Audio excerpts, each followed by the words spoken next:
Hey everyone, I'm Peter Stories here to guide you today. If you use this video to drift off to sleep, please tap like, hit subscribe, and drop a comment telling me where you're watching from and what time it is there. Now settle in, get cozy, and let yourself relax.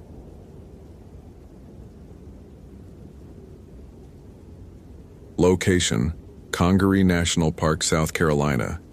Date: September 14th, 2018. The morning air in Congaree hung thick enough to drink. Tyler Chambers had worked in the South Carolina Lowcountry long enough to know the difference between regular September humidity and the particular heaviness that preceded a serious storm. This was the latter. He stood on the porch of the ranger station, coffee mug in hand, watching the way the cypress trees stood absolutely motionless, despite the pressure building in the atmosphere. No wind, no bird calls yet. Just the dense, waiting quality of air that had nowhere to go. The coffee was too hot, bitter from sitting on the burner too long, but Tyler barely noticed. He was focused on the tree line, on the way the Spanish moss hung straight down, like gray curtains frozen mid-performance. Normally the moss swayed even in the slightest breeze, creating that ghostly movement that gave these southern swamps their haunted reputation. But this morning, nothing moved. The whole forest seemed to be holding its breath. He checked his watch. 6:47 a.m. The sun had been up for nearly an hour, but the canopy was so thick here that dawn took its time filtering down to the boardwalks and trails. Even now, with full daylight above the trees, the forest floor remained in perpetual twilight. Tyler had been a ranger at Congaree for 6 years, and he still found something unsettling about how dark it stayed beneath those ancient trees, how the Blackwater swamps seemed to swallow light rather than reflect it. But unsettling in a beautiful way, he'd always thought. The kind of place that reminded you humans were visitors here, not owners. The station thermometer read 81 degrees Fahrenheit, and it wasn't even 7 in the morning yet. By afternoon, it would push into the low 90s, and that was before factoring in the humidity that sat on your chest like a physical weight. Tyler had grown up in Columbia, thought he understood southern heat, but Congaree was different. The moisture here didn't just sit in the air. It seemed to rise from the ground itself, from the countless pools and channels and swamps that made up more of the park than actual dry land. On mornings like this, the whole place felt like a terrarium, sealed and waiting. He finished his coffee, grimacing at the last bitter swallow, and went back inside to check the radio. The station was small, just him on duty until Emma arrived at 9. Weekday mornings in mid-September were quiet. The summer tourist rush had ended weeks ago, school was back in session across the state, and the serious hikers who came for the primitive campsites wouldn't start showing up in numbers until October, when the heat finally broke and the mosquitoes died back. This was the lull, the in-between time when Congaree belonged to its permanent residents again. The alligators, the water moccasins, the wild pigs, and whatever else lived in the deep places where the rangers rarely went. Tyler sat down at the desk that had been old when he'd started working here and pulled the radio closer. The thing was practically an antique, but it worked, and that was what mattered. Congaree Station, this is Tyler. Radio check. He released the button and waited through the static. 2 seconds. 3. Then Emma's voice came through, crisp and clear despite being transmitted from her apartment 15 miles away. Read you loud and clear, Tyler. How's it looking out there? Calm before the storm. You seeing the forecast? Yeah, I've been watching it since yesterday. Weather Service updated it about an hour ago. Still saying line of severe cells moving in around 3, 4 o'clock. Could get nasty. Wind gusts up to 60 miles per hour. Possible flash flooding in low-lying areas. Tyler looked at the wall map behind him, at all the blue areas indicating wetlands and floodplains. Low-lying areas. That was half the park. We're supposed to close the boardwalk loop if lightning gets close. That's the protocol. Honestly, we should probably close everything by 2. Give people time to get out before it hits. You want me to update the website? Yeah, do that. Put out an alert. Park closing at 2 p.m. due to severe weather. All visitors must be off trails by then. He paused, thinking. What about overnight campers? Got any early visitors I should know about? Let me check the permit system. There was a pause, the sound of keyboard clicking. Okay, looks like we've got one overnight camper checked in yesterday afternoon. Solo hiker, female, backcountry permit for the Kingsnake Trail area. Should be hiking out this morning. Tyler pulled over the paper log and uncapped a pen. He preferred keeping physical records as well as digital ones. Too many times he'd seen computer systems crash right when you needed them most. Got a name? Scarlett, hold on. Let me pull up the full permit. Scarlett Morrison, 24 years old, listed her address as Charleston. She put down her exit time as noon today.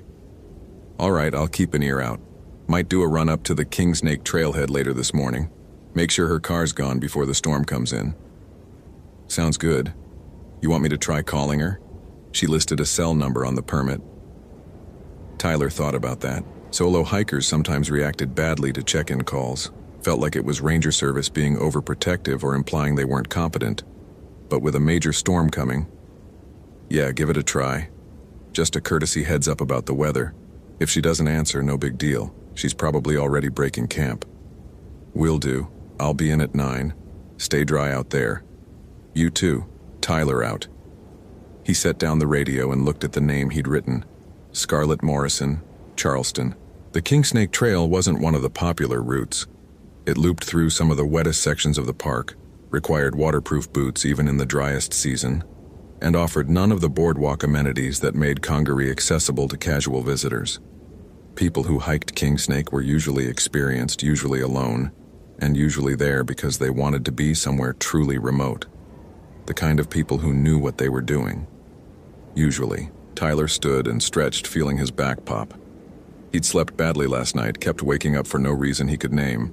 Just a vague sense of unease that had followed him into dreams he couldn't quite remember. Probably just the pressure system messing with his head. Barometric changes did that sometimes, made people feel off even when nothing was actually wrong. He spent the next hour doing the routine work that filled ranger mornings, checking the trail register at the main entrance, responding to an email from a school group planning a visit next week, replacing a broken hinge on the information kiosk out front. Small tasks, but they added up. The whole job was like that. Hours of mundane maintenance punctuated by occasional moments of crisis. Lost hikers, medical emergencies, the rare alligator that got too comfortable around humans and had to be relocated.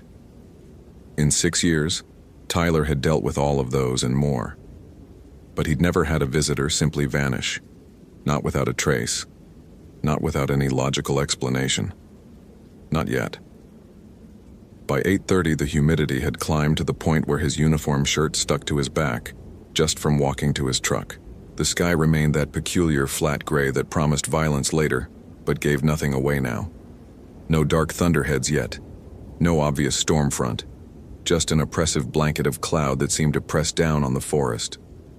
Tyler climbed into the truck, started the engine, and headed toward the Kingsnake Trailhead.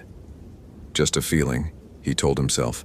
Just that low-grade instinct you developed after enough years in wilderness work. Solo camper, storm coming, and that particular quality to the morning that made the back of his neck itch.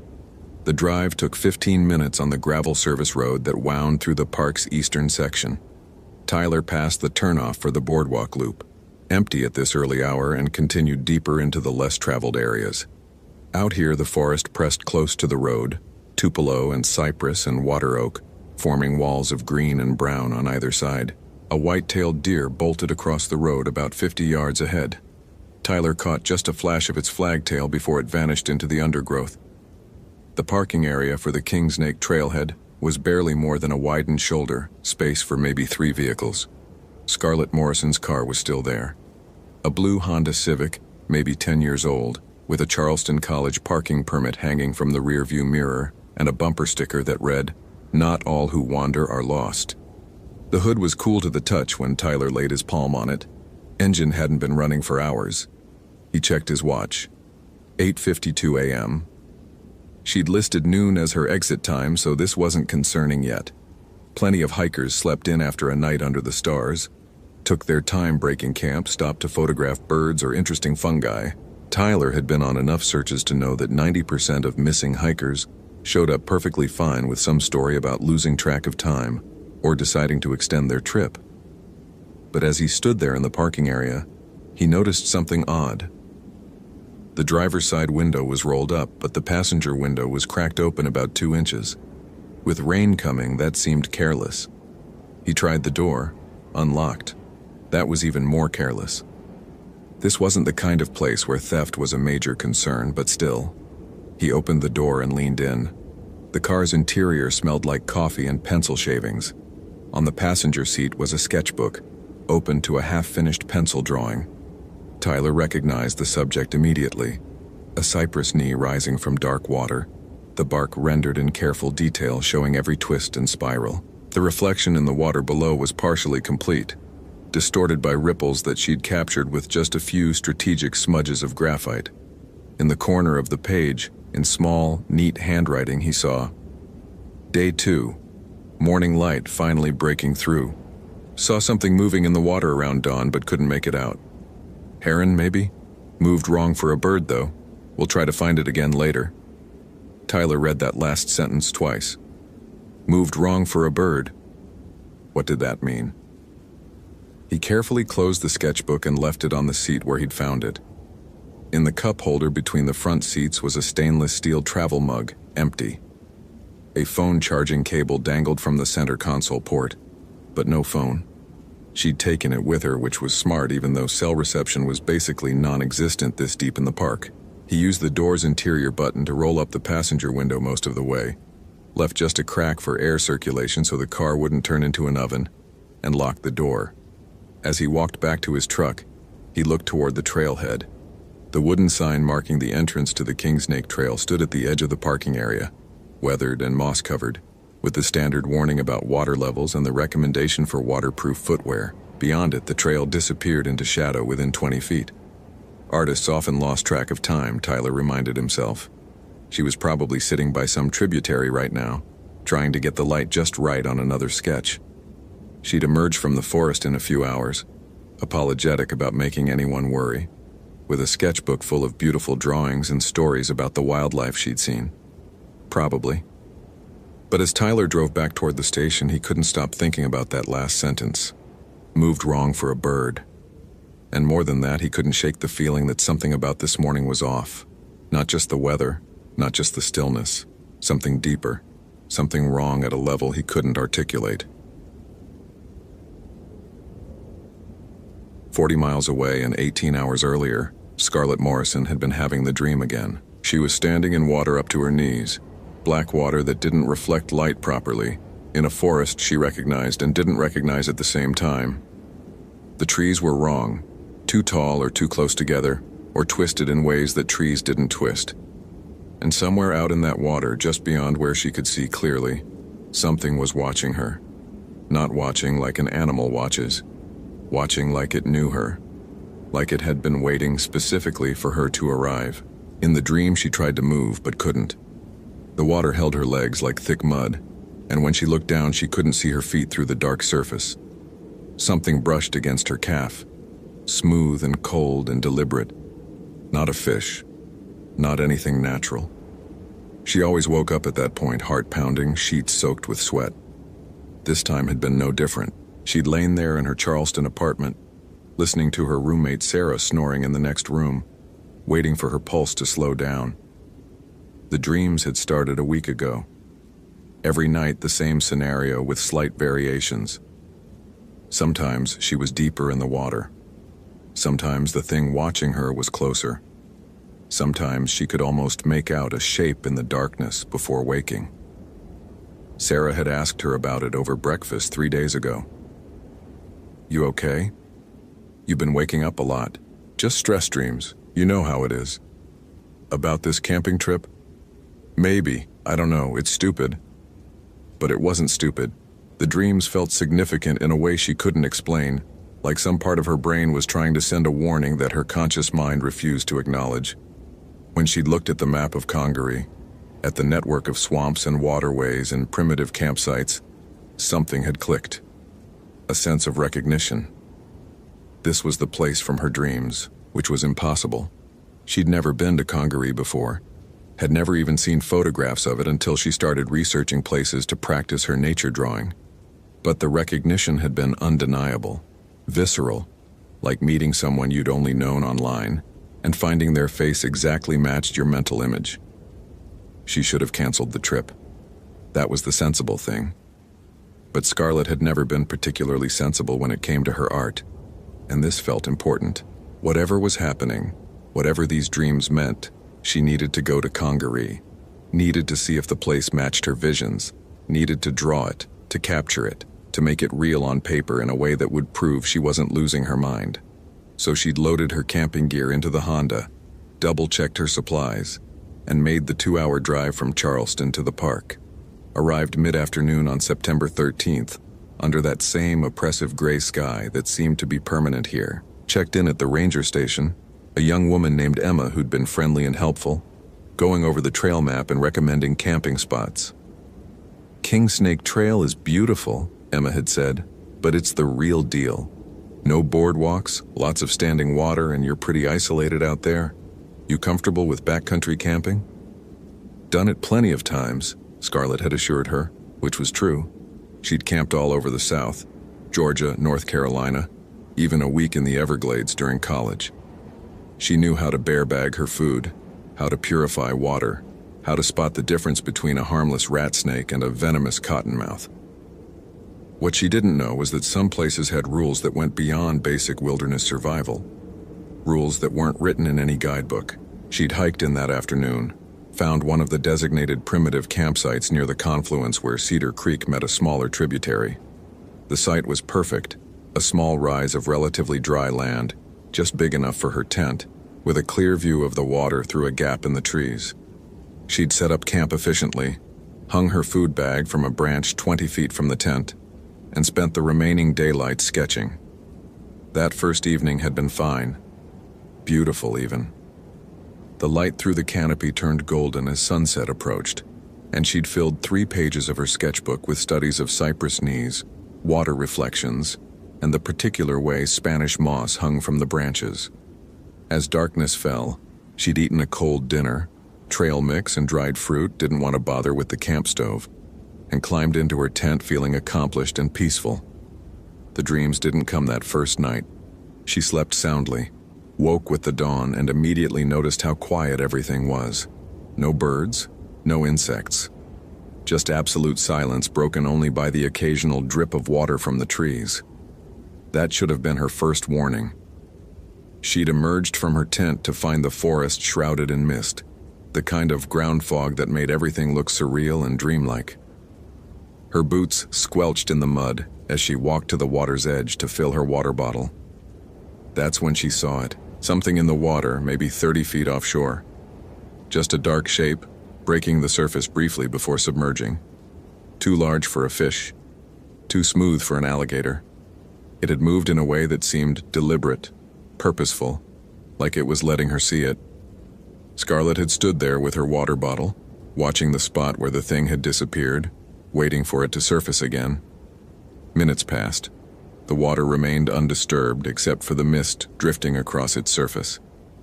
Finally, she'd convinced herself it had been a trick of the light, an old log floating just beneath the surface, something perfectly natural. But when she got back to her tent and picked up her sketchbook, her hand had been shaking as she wrote that note. Saw something moving in the water around dawn but couldn't make it out. Heron, maybe. Moved wrong for a bird, though. Moved wrong. That was the best way she could describe it. The movement had been smooth but articulated, like something with joints and intention, but the shape had been all wrong for any animal she knew. Too long, too angular, there and gone before her brain could fully process what her eyes had seen.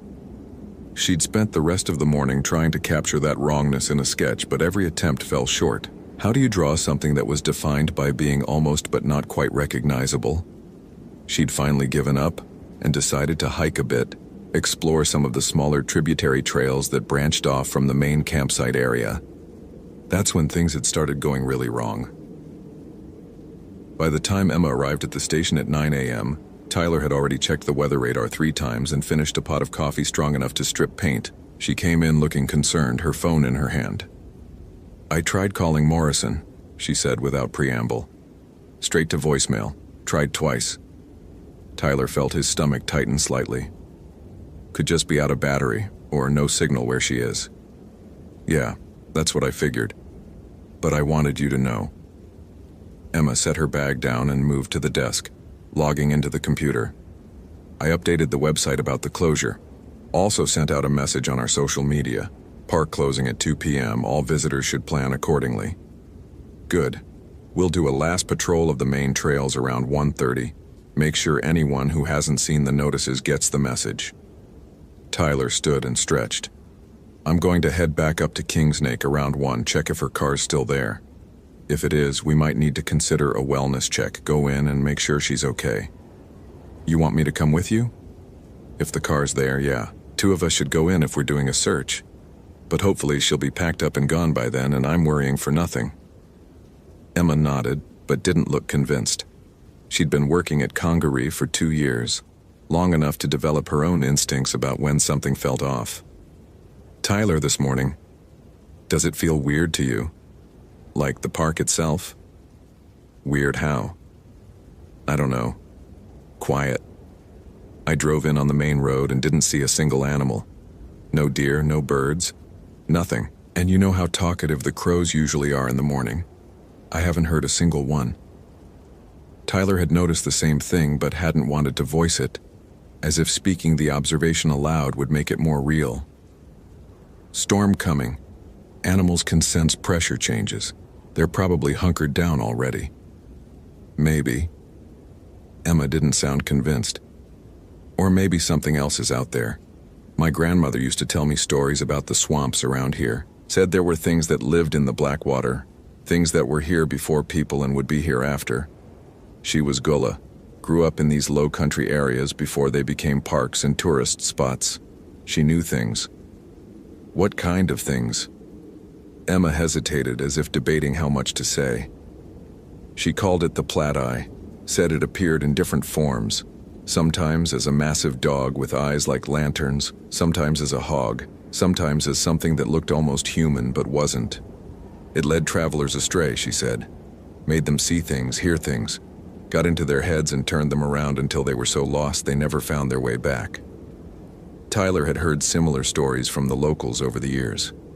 Every swamp in the South had its legends, its cautionary tales meant to keep children from wandering too far into the water. He'd always filed them under folklore, interesting cultural history, but nothing more.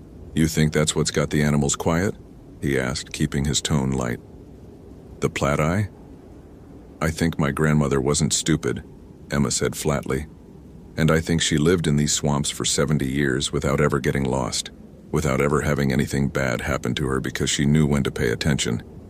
When the swamp goes quiet, that's when you should be most careful. That's when something is watching. Before Tyler could respond, the radio crackled to life. A ranger from the north section checking in, reporting that the boardwalk loop was clear of visitors. Normal, routine traffic. Tyler responded accordingly, then spent the next few hours dealing with the mundane logistics of closing the park early. He called the county sheriff's office to give them a heads up about the closure, updated the trail status on the Forest Service website, and started the process of locking up the facilities that would be closed during the storm. At 12:30, his radio crackled again. Emma, sounding tense. Tyler, I just got a call from someone on the boardwalk loop. They're reporting seeing footprints on the trail that just... Stop. Stop how? Like end in the middle of the path. No indication of where the person went next. The caller said it looked like someone had been running, then the prints just cease. Tyler felt something cold settle in his chest. Where exactly on the loop? About half a mile in from the main entrance near the big observation deck. That's not anywhere near Kingsnake. Could be unrelated. Could be, Emma agreed. But it's weird, right? I'm going to go check it out. I'll come with you. They drove to the boardwalk trailhead together, parked, and walked briskly along the elevated wooden path. The boardwalk had been built to make the park accessible to visitors who couldn't handle muddy trails. It wound through some of the most scenic sections of the old-growth forest, elevated on posts to protect the root systems of the massive trees.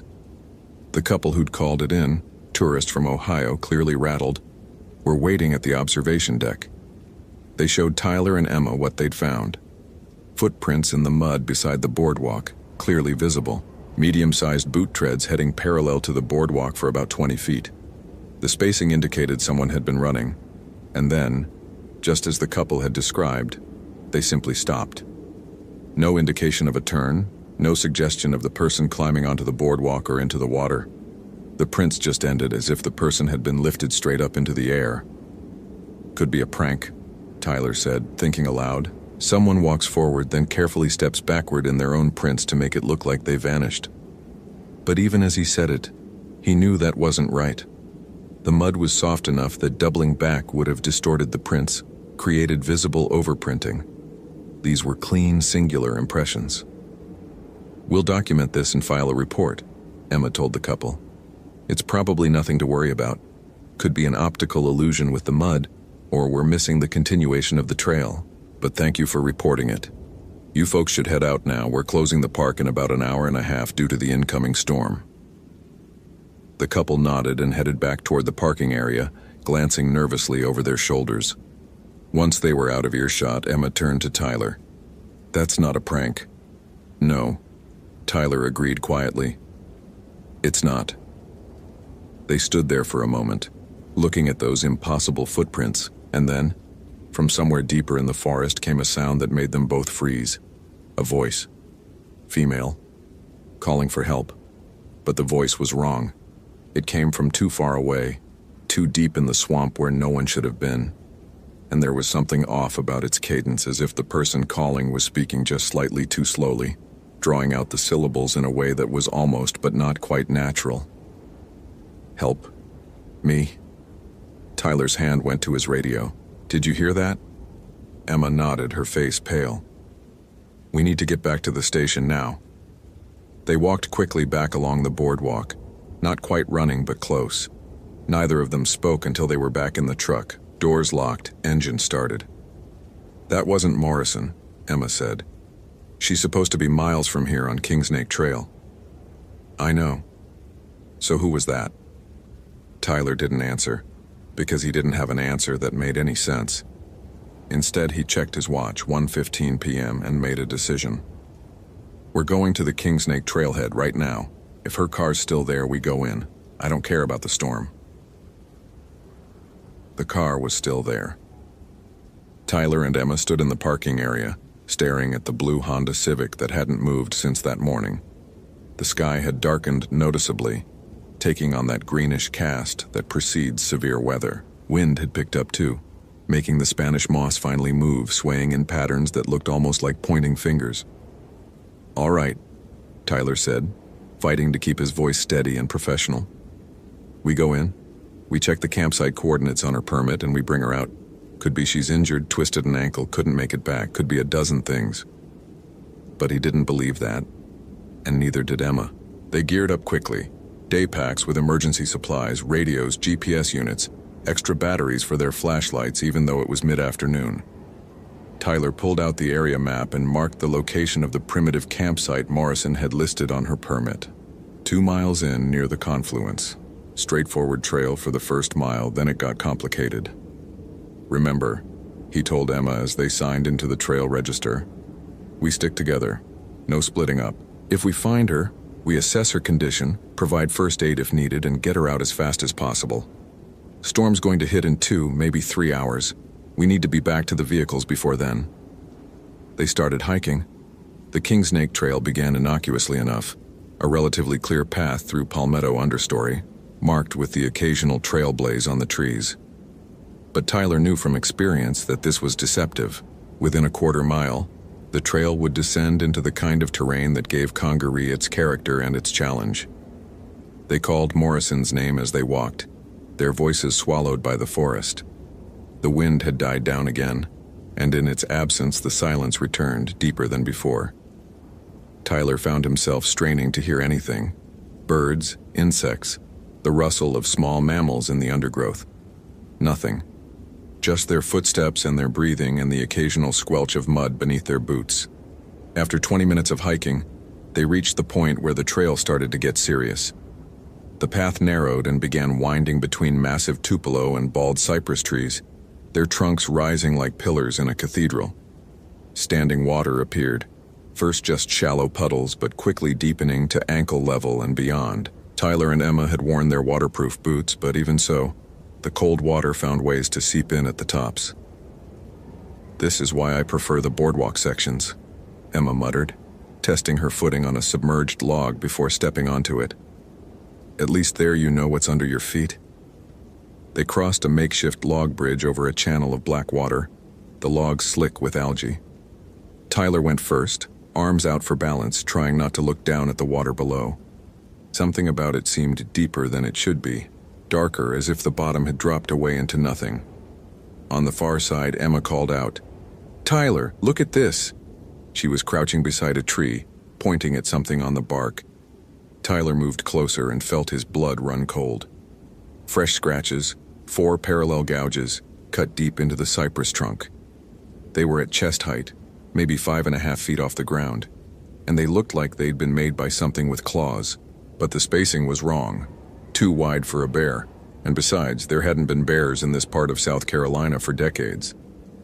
"Could be a bobcat," Tyler said, not believing it even as he spoke. "That high up. And look at how deep they go. Whatever made these had to have been incredibly strong." Tyler reached out and touched one of the gouges. The wood inside was still light-colored, recently exposed. This had been made recently. Maybe today. Maybe hours ago. They continued hiking, moving faster now despite the difficult terrain. The sense of urgency that had been building all day crystallized into something sharper, more immediate. Something was very wrong here, and it had nothing to do with the weather. 40 minutes after leaving the trailhead, they reached the confluence where Morrison had been camping. Tyler recognized the landmarks from the description on her permit, the 2 creeks meeting, the slight rise of land that provided one of the few genuinely dry spots in this section of the park. And there, set up on that rise, was the tent. Blue and orange, the entrance flap hanging open like a mouth. "Scarlett?" Tyler called, his voice echoing slightly off the water. "Scarlett Morrison? Park Service." No response. They approached carefully, Tyler in the lead. The tent looked undisturbed from a distance, no signs of damage, no indication of a struggle. But as they got closer, Tyler noticed details that made his scalp prickle. The tent's stakes had been pulled partially out of the ground on one side, as if something had brushed against them. Muddy footprints, clearly from Morrison's boots based on the size and tread, led from the tent entrance to the water's edge. But there were those other marks too, the same ones Tyler had seen by the tree. Depressions in the mud that didn't quite make sense, too large and wrongly shaped. "Emma, photograph everything," he said quietly. While Emma pulled out her phone and started taking pictures, Tyler approached the tent. He called Morrison's name one more time, got no response, and crouched to look inside. Her gear was all there, sleeping bag still in its stuff sack, small camp stove, water bottles, food bag visible through the mesh of the stuff sack where she'd properly hung it from a tree branch. Her backpack was there too, and when Tyler carefully opened it, he found her wallet. Scarlett Morrison, DOB 06-22-1994, organ donor, Charleston address. The photo on the license showed a young woman with dark hair and an open, friendly smile. Tyler stared at that smile for a long moment, wondering where she was right now, if she was still alive. "Tyler," Emma's voice was strained. "Come look at this." He emerged from the tent to find Emma standing about 30 yards away at the edge of the clearing where solid ground dissolved into standing water. She was pointing at a large cypress tree. Tyler walked over, his boots squelching in the increasingly wet ground, and saw what had made Emma's voice go tight with fear. Carved into the bark, scratched with something sharp, a knife maybe or a broken branch, were 2 words: "Help me." The letters were shaky, desperate, clearly carved by Morrison herself. Tyler recognized the same neat handwriting from her sketchbook. Below the words, deeper and more frantic, were more of those claw marks. 4 parallel gouges that seemed to come from nowhere. "She was here," Emma said unnecessarily. "She carved this. She needed help and we weren't—" "Stop," Tyler cut her off. "We couldn't have known. She wasn't supposed to leave until noon and it's barely past 1 now. We came as soon as we had reason to be concerned." But guilt sat heavy in his chest anyway. What if they'd come earlier? What if he'd trusted that instinct this morning instead of rationalizing it away? "We need to expand the search," he continued, forcing himself to think procedurally. "She might be injured nearby. Call out, spread out a bit but stay in visual contact." They spent the next 40 minutes searching in widening circles from the campsite, calling Morrison's name until their voices went hoarse. Tyler found more of her footprints, following what seemed to be a panicked path that looped and doubled back on itself multiple times. The track suggested she'd been running, but there was no obvious sign of what she'd been running from. And then, in a small clearing about 50 yards from her tent, the footprints simply stopped. Tyler stood at the edge of that clearing, staring down at the last clear print. It was in soft mud, perfect and complete, the heel impression deep, suggesting she'd been moving fast when she made it. And then, nothing. No more tracks. No indication of her stepping onto harder ground or into the water. The prints just ended exactly like those they'd found on the boardwalk earlier. "Tyler," Emma called from somewhere to his left. "We need to call this in. This is beyond us. We need search and rescue. We need the sheriff's department. We need..." Thunder boomed directly overhead, so loud and sudden that they both jumped. And as if that had been a signal, the rain began. Not gradually, not with a few warning drops. The sky opened up all at once, releasing water in sheets that made visibility drop to a few feet within seconds. Tyler pulled out his radio, trying to shield it from the downpour. "Congaree Station, this is Chambers. We have an emergency situation on Kingsnake Trail. Over." Static, thick and hissing through the rain noise. He tried again, holding the radio closer to his mouth. "Congaree Station, do you copy? This is Chambers. We need backup at the confluence site. Missing hiker. Possible injury. Over." More static, but this time there was something underneath it. A voice? Tyler couldn't make out words, but there was definitely something, speaking or whispering or... And then Emma screamed. Tyler spun, his heart slamming into his throat, and saw Emma pointing at something in the trees behind him. He turned to look and saw nothing but rain and shadows in the gray-brown trunks of the cypresses. "What? What did you see?" "There was someone there, standing between those trees watching us." Tyler squinted into the rain, trying to see what Emma had seen. Nothing moved, but the feeling of being watched, which had been a low hum in the back of his mind all day, suddenly intensified into certainty. They were not alone here. "We need to get back to the vehicles," he said. "Right now." They headed back toward the trail, moving fast but carefully through the rain-slicked terrain. Tyler took the lead, checking his GPS to make sure they were staying on course. Behind him, Emma was silent except for her labored breathing. The temperature had dropped what felt like 20 degrees in the past 10 minutes, and the rain was cold enough to make them both shiver despite the earlier heat. They were maybe half a mile from the trailhead, maybe 20 minutes from safety, when Tyler heard it. A voice calling from somewhere off to his left, somewhere deep in the water-filled forest. "Help. Please, someone help me." Female voice. Young. Could be Morrison. Tyler stopped so suddenly that Emma nearly collided with him. "Did you hear that?" "Hear what?" Emma was breathing hard, her face pale and wet with rain. "That voice. Someone calling for help." Emma was quiet for a moment, listening. The rain hissed through the canopy, thunder rolled in the distance, but no other sounds came. "I don't hear anything except the storm." "It was right there," Tyler insisted, pointing. "Maybe 50, 60 yards off trail. It sounded like a woman." Emma grabbed his arm, her grip tight enough to hurt. "Tyler, no. We stick to the trail. We get back to the station. We call this improperly. We do not go off trail." But even as she spoke, the voice came again.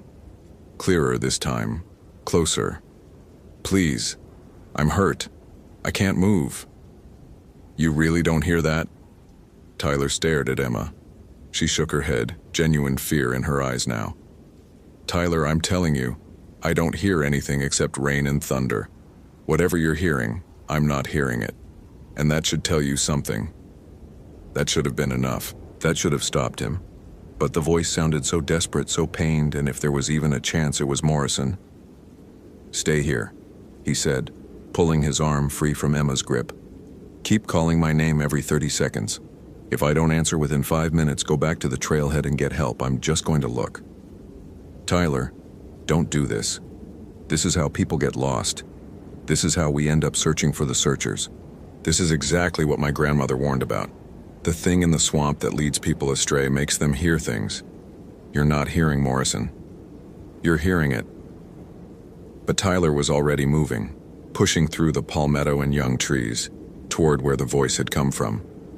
Behind him, he could hear Emma calling his name, pleading with him to come back, and that was good. Her voice was a tether, a lifeline to reality, the way people should sound. He pushed through a thicket and emerged in a small clearing. Standing water covered the ground here, deeper than elsewhere, maybe 8 or 9 inches. The rain was so heavy he could barely see across the clearing, but through the gray curtain of water he could make out a figure. A woman standing with her back to him, wearing a rain jacket and jeans, dark hair plastered to her head and shoulders. She was standing perfectly still in the middle of the clearing, facing a massive cypress tree, as if she were studying it or listening to it or... "Scarlett?" Tyler called, his voice nearly lost in the rain. "Scarlett Morrison?" The figure didn't turn, didn't respond, just stood there, motionless except for the rain streaming off her jacket. Tyler waded into the clearing, water immediately filling his boots and making every step heavy. Behind him he could still hear Emma calling his name, but she sounded farther away than she should have, as if the distance between them were stretching. "Miss Morrison?" He tried again, louder this time. "I'm a park ranger. Are you hurt?" Still no response. The woman just stood there, and now that Tyler was closer, he could see that something was wrong with how she was standing. Too straight. Too still. No one stands that still in cold rain. Especially not someone who's been lost and scared. And her shoulders were strange, too narrow or hunched in a way that didn't look right. "Ma'am?" His hand went to the radio on his belt, though he had no idea if it would work out here. "Can you hear me?" And then she turned. Not quickly, not in the sharp way a real person turns when startled or addressed. She pivoted slowly, mechanically, like a mannequin on a turntable, and as her face came into view through the rain, Tyler's breath stopped in his chest and something fundamental inside him recognized that he was looking at something that was not human and had never been human. It had a face. It wore a face the way Tyler wore his uniform. But the face was wrong in ways his brain struggled to process. The features were there: eyes, nose, mouth, all in approximately the correct locations. But the proportions were subtly off, as if whoever or whatever had designed this face had worked from a description rather than a photograph. The eyes were too far apart. The mouth was too wide, extending just slightly past where a human mouth should stop. And the skin had a quality to it like wax or plastic, smooth and too uniform, reflecting the rain in a way that real skin didn't. But the worst part was the eyes. They weren't empty. That would have been better, Tyler thought later, if they'd been empty. Instead, they were watching him with an intelligence that was ancient and alien, and absolutely certain of what it wanted. The mouth opened, and the voice came out. The same voice he'd been following, the one calling for help. But now he could see that the mouth moved a fraction of a second after the words, like a badly dubbed film. And underneath the woman's voice were other voices, layered and discordant, all speaking slightly out of sync. "Help me. Please help me. Tyler, please." It knew his name. He had never told it his name. Morrison couldn't have known his name. But it knew. The thing that was wearing a woman's shape took a step toward him through the water, and Tyler saw its feet were wrong too. Too long, ending in something that wasn't quite toes. The rain seemed to bend around it strangely, as if the water itself was reluctant to touch it. "Help me, Tyler, I'm lost. I can't find my way back." Multiple voices, multiple tones, all slightly out of sync, and underneath them, barely audible, was a sound like laughter. Not human laughter. Something else. Tyler took a stumbling step backward, his hand finally finding the radio. Emma! Emma, answer me! The thing tilted its head at an angle that would have broken a human neck, and its mouth stretched wider, wider than any mouth should stretch. Emma's gone, Tyler. You're alone now, just you and me, just like Morrison. She answered when I called. She came when I asked, and now she's part of the water, part of the swamp, part of me. And then it smiled. Tyler turned and ran. He crashed through the palmettos, branches tearing at his face and jacket, his boots slipping in the mud and water. Behind him he could hear it following, not running exactly, but moving fast in a way that didn't sound like footsteps. More like something heavy dragging through the water or multiple somethings moving in unison, all slightly out of step with each other. Tyler! Emma's voice cut through the rain like a blade. She was still there, still calling for him. Not gone. The thing had lied, because of course it had lied. That's what these things did. They lied and led you astray, and he broke through the undergrowth and nearly crashed into Emma, who grabbed his arms. Her eyes widened as she took in his face, whatever she saw there making her own expression shift into pure fear. What happened? Tyler, what did you see? Run, he gasped. We need to run right now. Emma didn't ask more questions. They ran, slipping and sliding in the mud, using trees for support, the rain coming down so hard that Tyler could barely see 5 feet in front of them.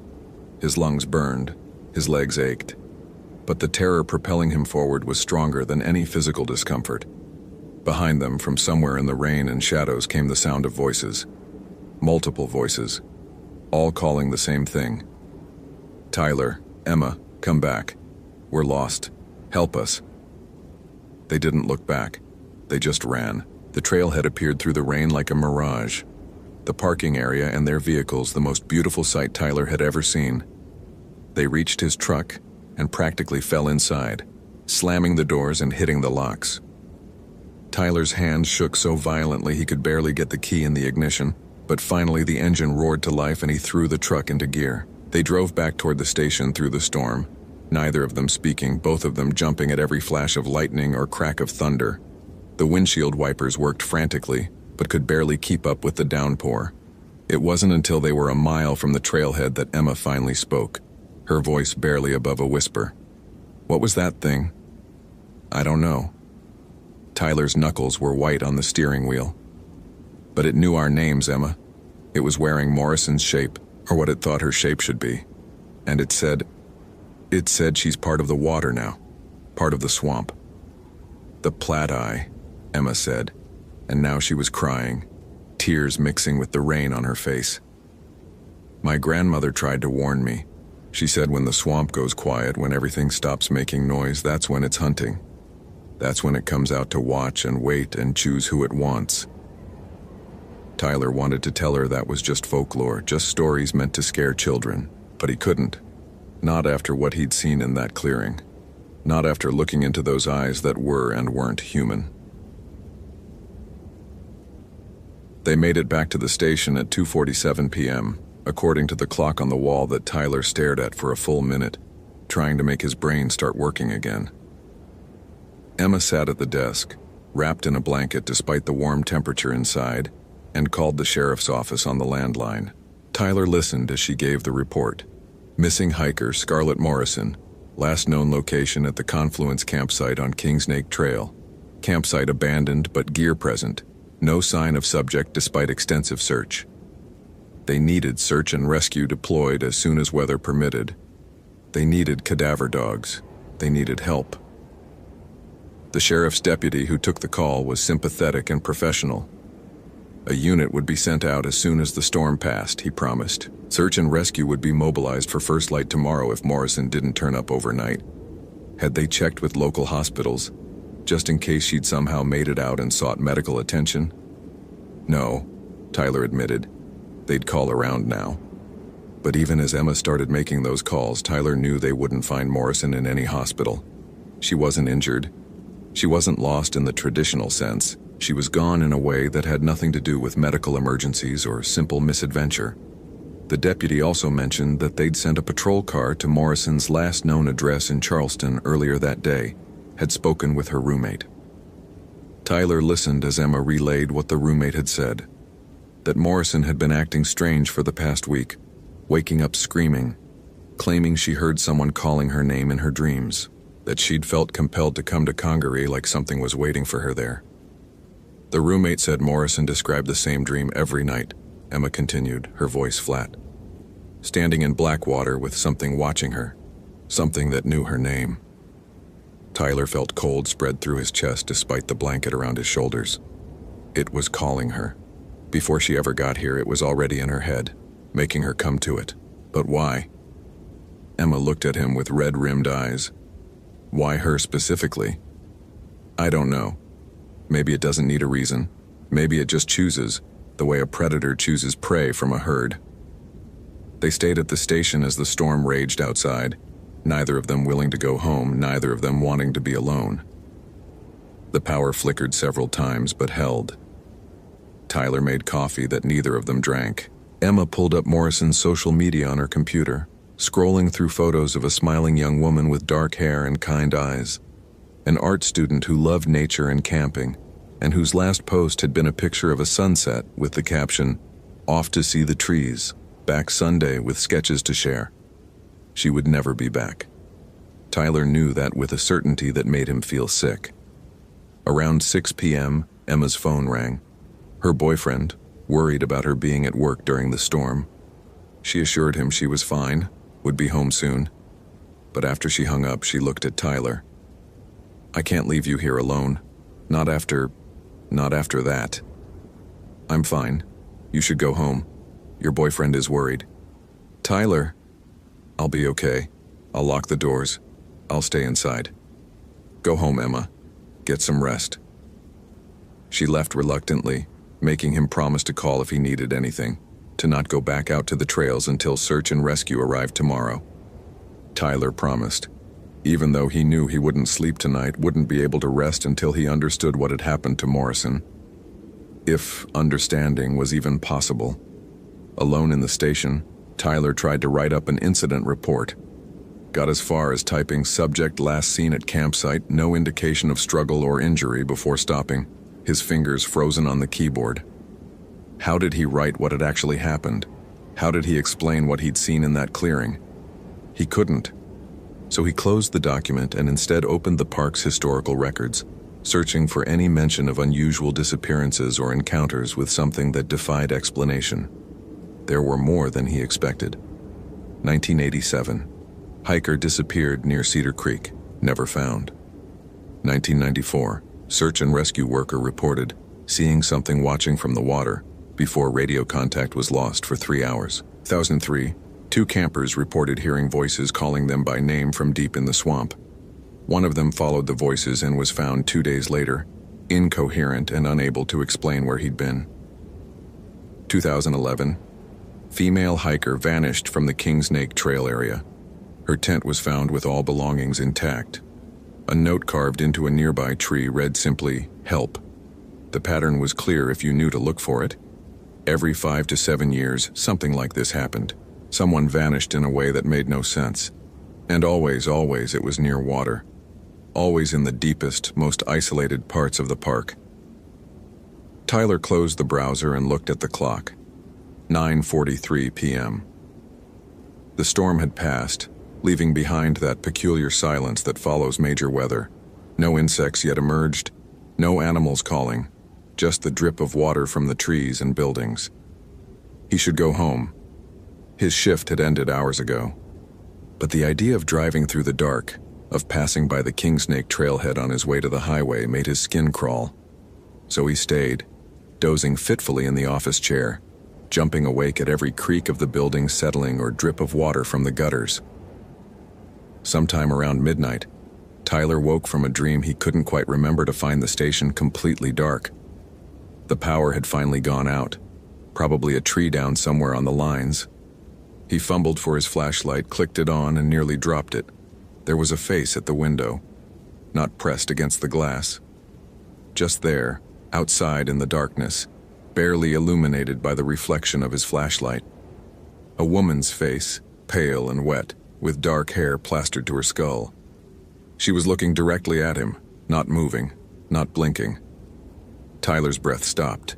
He couldn't look away from that face, from those eyes that reflected the flashlight beam like an animal's eyes, like cat eyes, like nothing human. And then she smiled. Tyler lunged for the light switch even though he knew the power was out, frantically looking for his radio, his phone, anything. When he looked back at the window, the face was gone, but he could hear it now, from outside, from multiple directions at once. Tyler. Come out, Tyler. She's here. Morrison is here. She wants to talk to you. Multiple voices, all slightly out of sync, all pretending to be human. Tyler grabbed his keys, grabbed his flashlight, and ran for his truck. He fumbled with the lock, nearly dropped the keys twice, his hands shaking so badly he could barely grip anything. Finally, he got the door open, threw himself inside, and locked the doors. The voices continued, circling the truck now. Don't leave, Tyler. We need your help. We're lost. So lost. He started the engine with a roar and threw the truck into gear, not caring about proper procedures or checking his mirrors or anything except getting away from this place. He drove out of the parking lot with his headlights on high beam, illuminating the rain-soaked forest on either side of the road. And there, standing at the edge of the tree line, he saw them. Figures. Multiple figures. Some looked almost human. Others were clearly wrong. Too tall, too thin, proportions all askew like funhouse mirror reflections. They stood perfectly still, watching him pass, and he thought he could see Morrison among them, or something wearing Morrison's shape. Tyler drove faster, not slowing down until he hit the highway, until the lights of civilization surrounded him, and the forest was miles behind. He drove all the way to Columbia, to his apartment, and didn't stop shaking until dawn broke and sunlight flooded through his windows. The search for Scarlett Morrison officially began at 6 a.m. the following morning. Search and rescue teams mobilized from 3 counties with cadaver dogs and drone operators and all the technology modern search efforts could provide. Tyler returned to Congaree to assist, though he never went back to the Kingsnake Trail area himself. The search continued for 9 days. They found her campsite exactly as Tyler and Emma had described it. Tent intact, gear present, food properly stored. They found the message carved into the tree. Help me. They found her footprints leading to the water's edge, and then that clearing where they simply stopped. They found no body, no blood, no sign of struggle, no indication of what had happened to Scarlett Morrison after her footprints ended in that impossible place. On day 7, the cadaver dogs hit on something near the confluence. Everyone's hopes rose. Maybe they'd finally found her. Maybe there would be closure for her family. But when they excavated the area, all they found were bones. Old bones, decades old at least, from someone who'd gone missing long before Morrison was even born. On day 10, the search was officially suspended. Morrison was declared missing, presumed dead due to environmental factors. The official report listed undetermined cause and circumstances under investigation. But Tyler knew that investigation would never produce answers, at least not answers that anyone would believe. He requested a transfer, filled out all the paperwork, wrote a compelling case for why he needed to work at a different park, preferably somewhere dry, somewhere without swamps or standing water or places where ancient things could hide. The request was denied. Budget cuts, the regional supervisor explained. Personnel shortages. They couldn't afford to move people around right now. He was needed at Congaree. Maybe next year he could apply again. Tyler went back to work because he had no choice. He filed reports, led tours, checked permits, did all the mundane tasks that made up a ranger's daily routine. But he never went back to the Kingsnake Trail. He found reasons to assign that area to other rangers, to send volunteers when trails needed maintenance to avoid it entirely. Emma lasted 3 more months before she quit. Found a job at a state park on the coast, she said. Somewhere she could see the horizon, somewhere without trees pressing close and water that ran black as ink. She didn't say it was because of what they'd seen, but they both knew. The new ranger who replaced her, a young guy fresh out of training, eager and confident, asked Tyler about the best places to camp in the park. Tyler almost told him about Kingsnake, about the confluence where the trees were tallest and the water ran deepest. almost told him about the face at the window and the voices that called in the night. But he didn't, because what would he say? That there was something in the swamp that wore human faces and led travelers astray? That it remembered those who'd seen it and would keep calling them back until they answered? Instead, he said, "Stick to the boardwalk areas. The primitive campsites can be tricky, especially if you're new." The kid nodded, clearly disappointed by such cautious advice, and Tyler wondered how long it would be before he stopped being new, before he learned that some places had rules that went beyond what was written in the Ranger Handbook. 2 months after the search ended in early November, when the weather had finally cooled and the birds had returned to Congaree's forests, Tyler was doing paperwork when the phone rang. A hiker reporting something strange near the old confluence site said they'd seen what looked like a memorial someone had left, flowers and a wooden cross. Tyler knew he should go check it out. It was his job, his responsibility. But the idea of driving back to that parking area, of walking back down that trail, made his hands start shaking. He sent the new ranger instead, told him to take photos, file a report. The kid came back 2 hours later, looking confused. The memorial's there like the caller said. Just a simple wooden cross with Scarlett Morrison carved into it. But Tyler, there were fresh footprints around it. Probably the person who put it there. No, I mean fresh as in made this morning. Small footprints like a woman's hiking boots. They led from the memorial to the water's edge, then just kept going, into the water. I followed them for maybe 15 feet before they got too deep, but I could still see them continuing down into the dark, like someone just walked into the water and kept walking. Tyler felt his blood turn to ice. "Did you see anyone? Hear anything?" "No, but I got this weird feeling like something was watching me. And the birds went quiet while I was there, not gradually, just suddenly, like someone had hit a mute button. I got out of there pretty quick." Smart kid, Tyler thought. Smarter than he'd been that day in September. "File your report," he said. "Mark that area as potentially hazardous and recommend we close it to camping for the season. Is there something I should know about that area?" Tyler looked at the kid's young, earnest face and thought about all the things he could say. About things that wore human faces, about voices that called you by name, about Morrison standing in those dreams weeks before she ever set foot in the park, about the way some places were hungry, ancient, patient as stone. "Just that some parts of the park are more dangerous than others," he said finally. "Some places, people get lost, and they don't come back the same. If they come back at all." The kid nodded slowly, clearly wanting to ask more questions but sensing this wasn't the time. He filed his report and didn't mention the footprints leading into the water, because he was smart enough to know that some things looked better left out of official paperwork. Tyler still works at Congaree, still drives past the Kingsnake trailhead twice a week when he makes his rounds. He never stops there anymore, never looks too closely at the tree line, but sometimes on certain mornings when the air hangs heavy and still, when the birds go silent and the forest seems to hold its breath, he hears it. A voice, calling from somewhere in the swamp. Sometimes it sounds like Morrison. Sometimes it sounds like Emma, though Emma is alive and well 300 miles away. Sometimes it sounds like his own voice, calling to him from the place he'd be if he'd followed those voices all the way in. If he'd let the water close over his head and joined whatever community of lost souls exists in that dark place.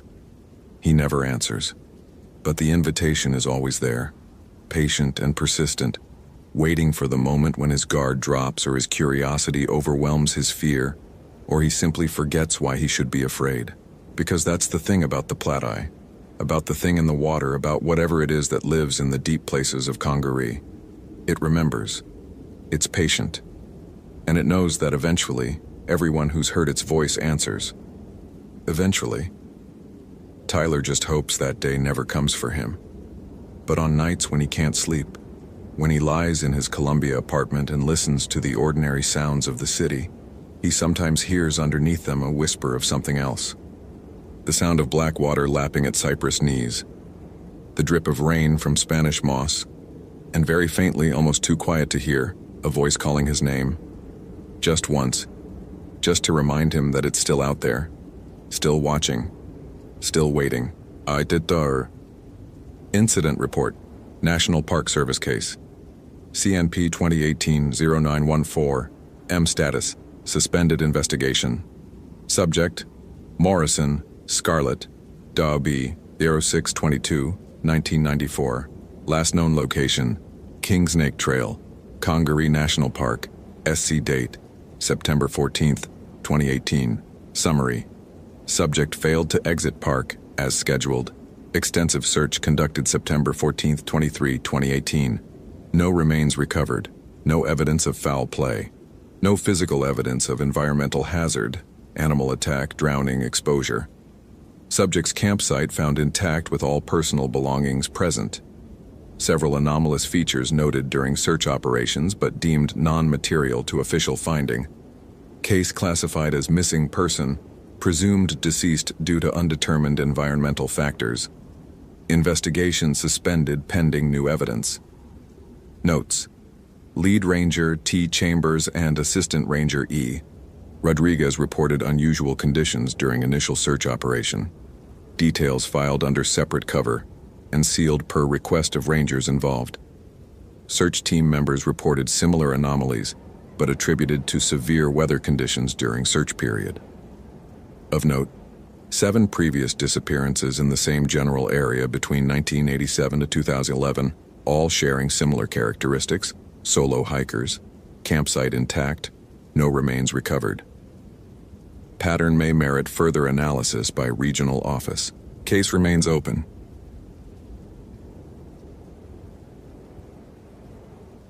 Location: Voyageurs National Park, Minnesota. Date: October 28, 2014. The morning fog hung over Rainy Lake like a burial shroud, thick enough that Nathan could barely see the dock 20 feet from the ranger station window.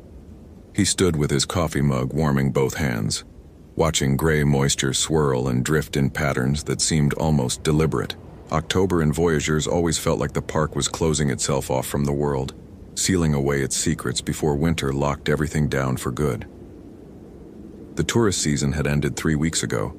Now it was just him, 2 other rangers at distant stations, and whatever remained in the wilderness when humans weren't looking. The coffee was too hot, bitter from sitting on the burner too long, but Nathan drank it anyway. It was part of the routine, the same routine he'd followed for 6 years now, ever since he'd transferred up from the Boundary Waters after finishing his forestry degree. Wake at dawn, check the weather reports, monitor the radio channels, inspect the equipment even though nothing ever changed overnight. The rituals of competence, his first supervisor had called them. The things you do so that when something goes wrong, your hands know what to do before your brain catches up. Outside, the temperature hovered just above freezing. The forecast called for freezing rain by afternoon, possible snow overnight. The park would be completely empty by then.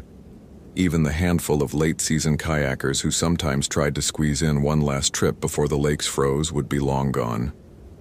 Nathan set down his mug and reached for the radio handset mounted on the wall.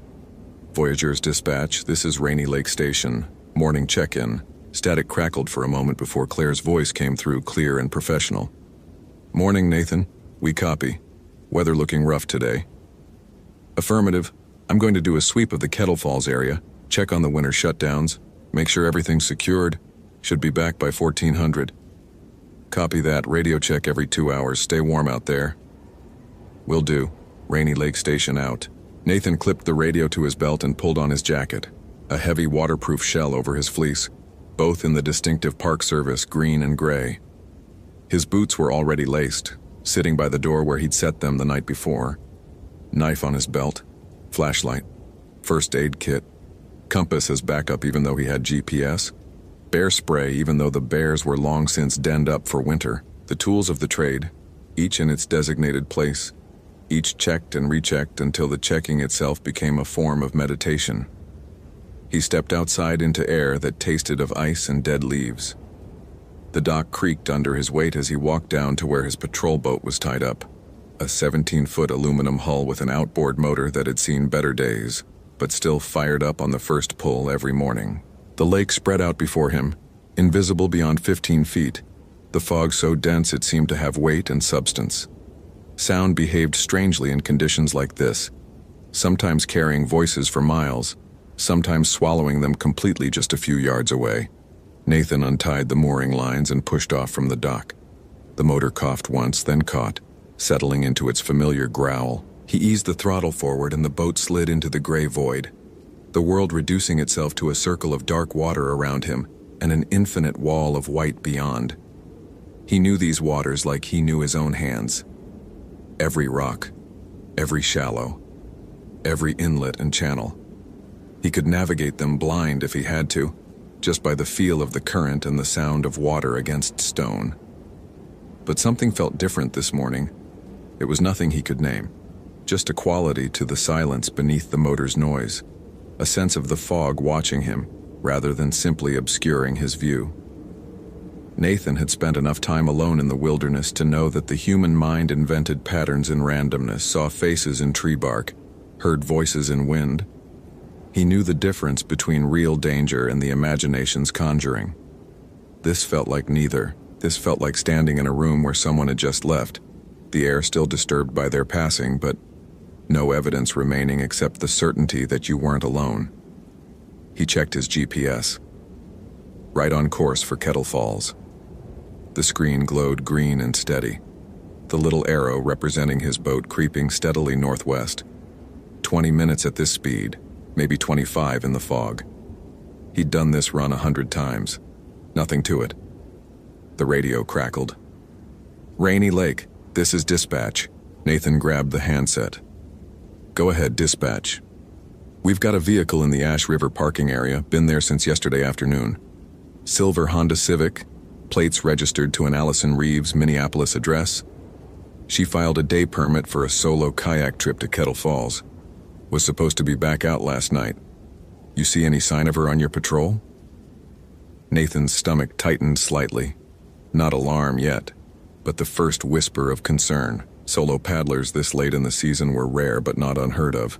Usually experienced people who knew what they were doing.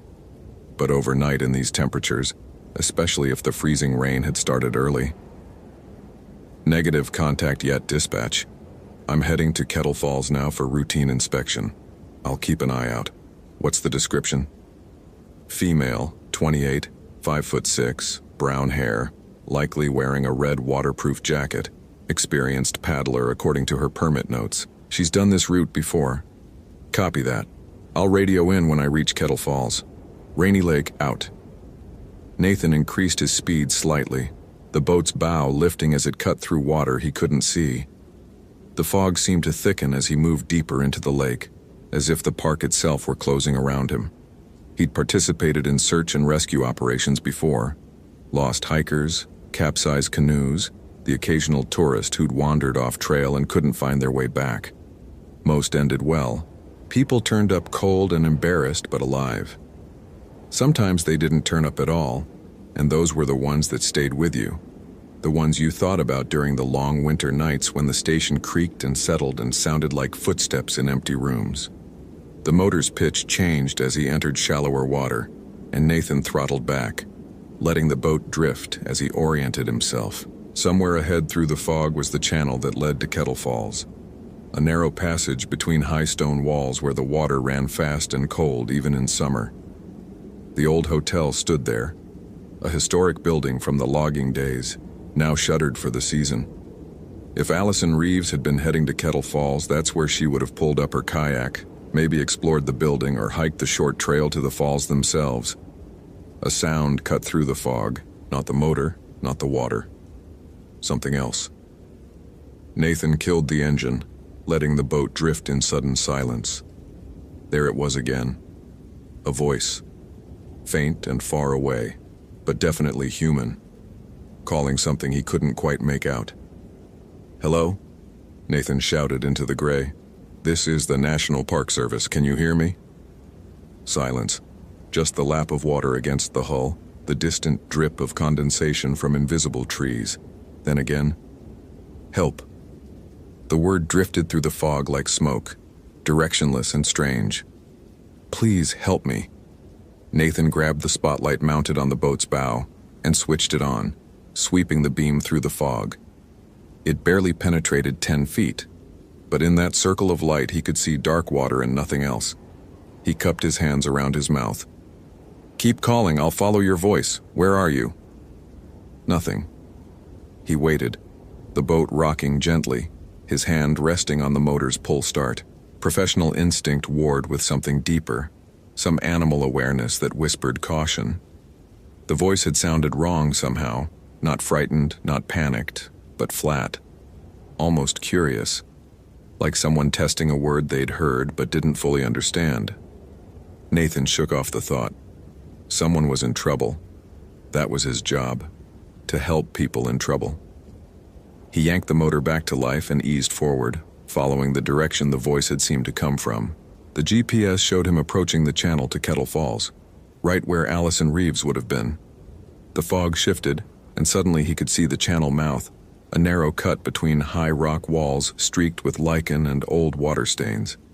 The current pushed against his boat as he entered, the motor straining slightly. Here the sound of water changed, became a low rushing that echoed off the stones, and there, pulled up on a small gravel beach at the channel's edge, was a red kayak. Nathan's heart sank and lifted at once. Sank because an abandoned boat was never a good sign. Lifted because at least he'd found something, a place to start the search. He maneuvered his boat alongside the kayak and killed the motor, letting momentum carry him to the gravel. The sound of the hull scraping against stone was obscenely loud in the enclosed space. He stepped out into ankle-deep water, not caring that it poured over the tops of his boots, and crouched beside the kayak. It was expensive, well-maintained, and completely empty. No paddle, no life jacket. A dry bag was strapped behind the seat, but when Nathan opened it, he found only a car key, a wallet, and a cell phone in a waterproof case. He checked the phone. No signal, of course, but the last message sent was yesterday at 3:47 p.m. At Kettle Falls, gorgeous day, be back by 7. Nathan straightened and looked around. The hotel was visible now through the thinning fog, a long wooden building with a sagging porch and dark windows. The old logging-era structure somehow managing to look both picturesque and vaguely threatening in the gray light.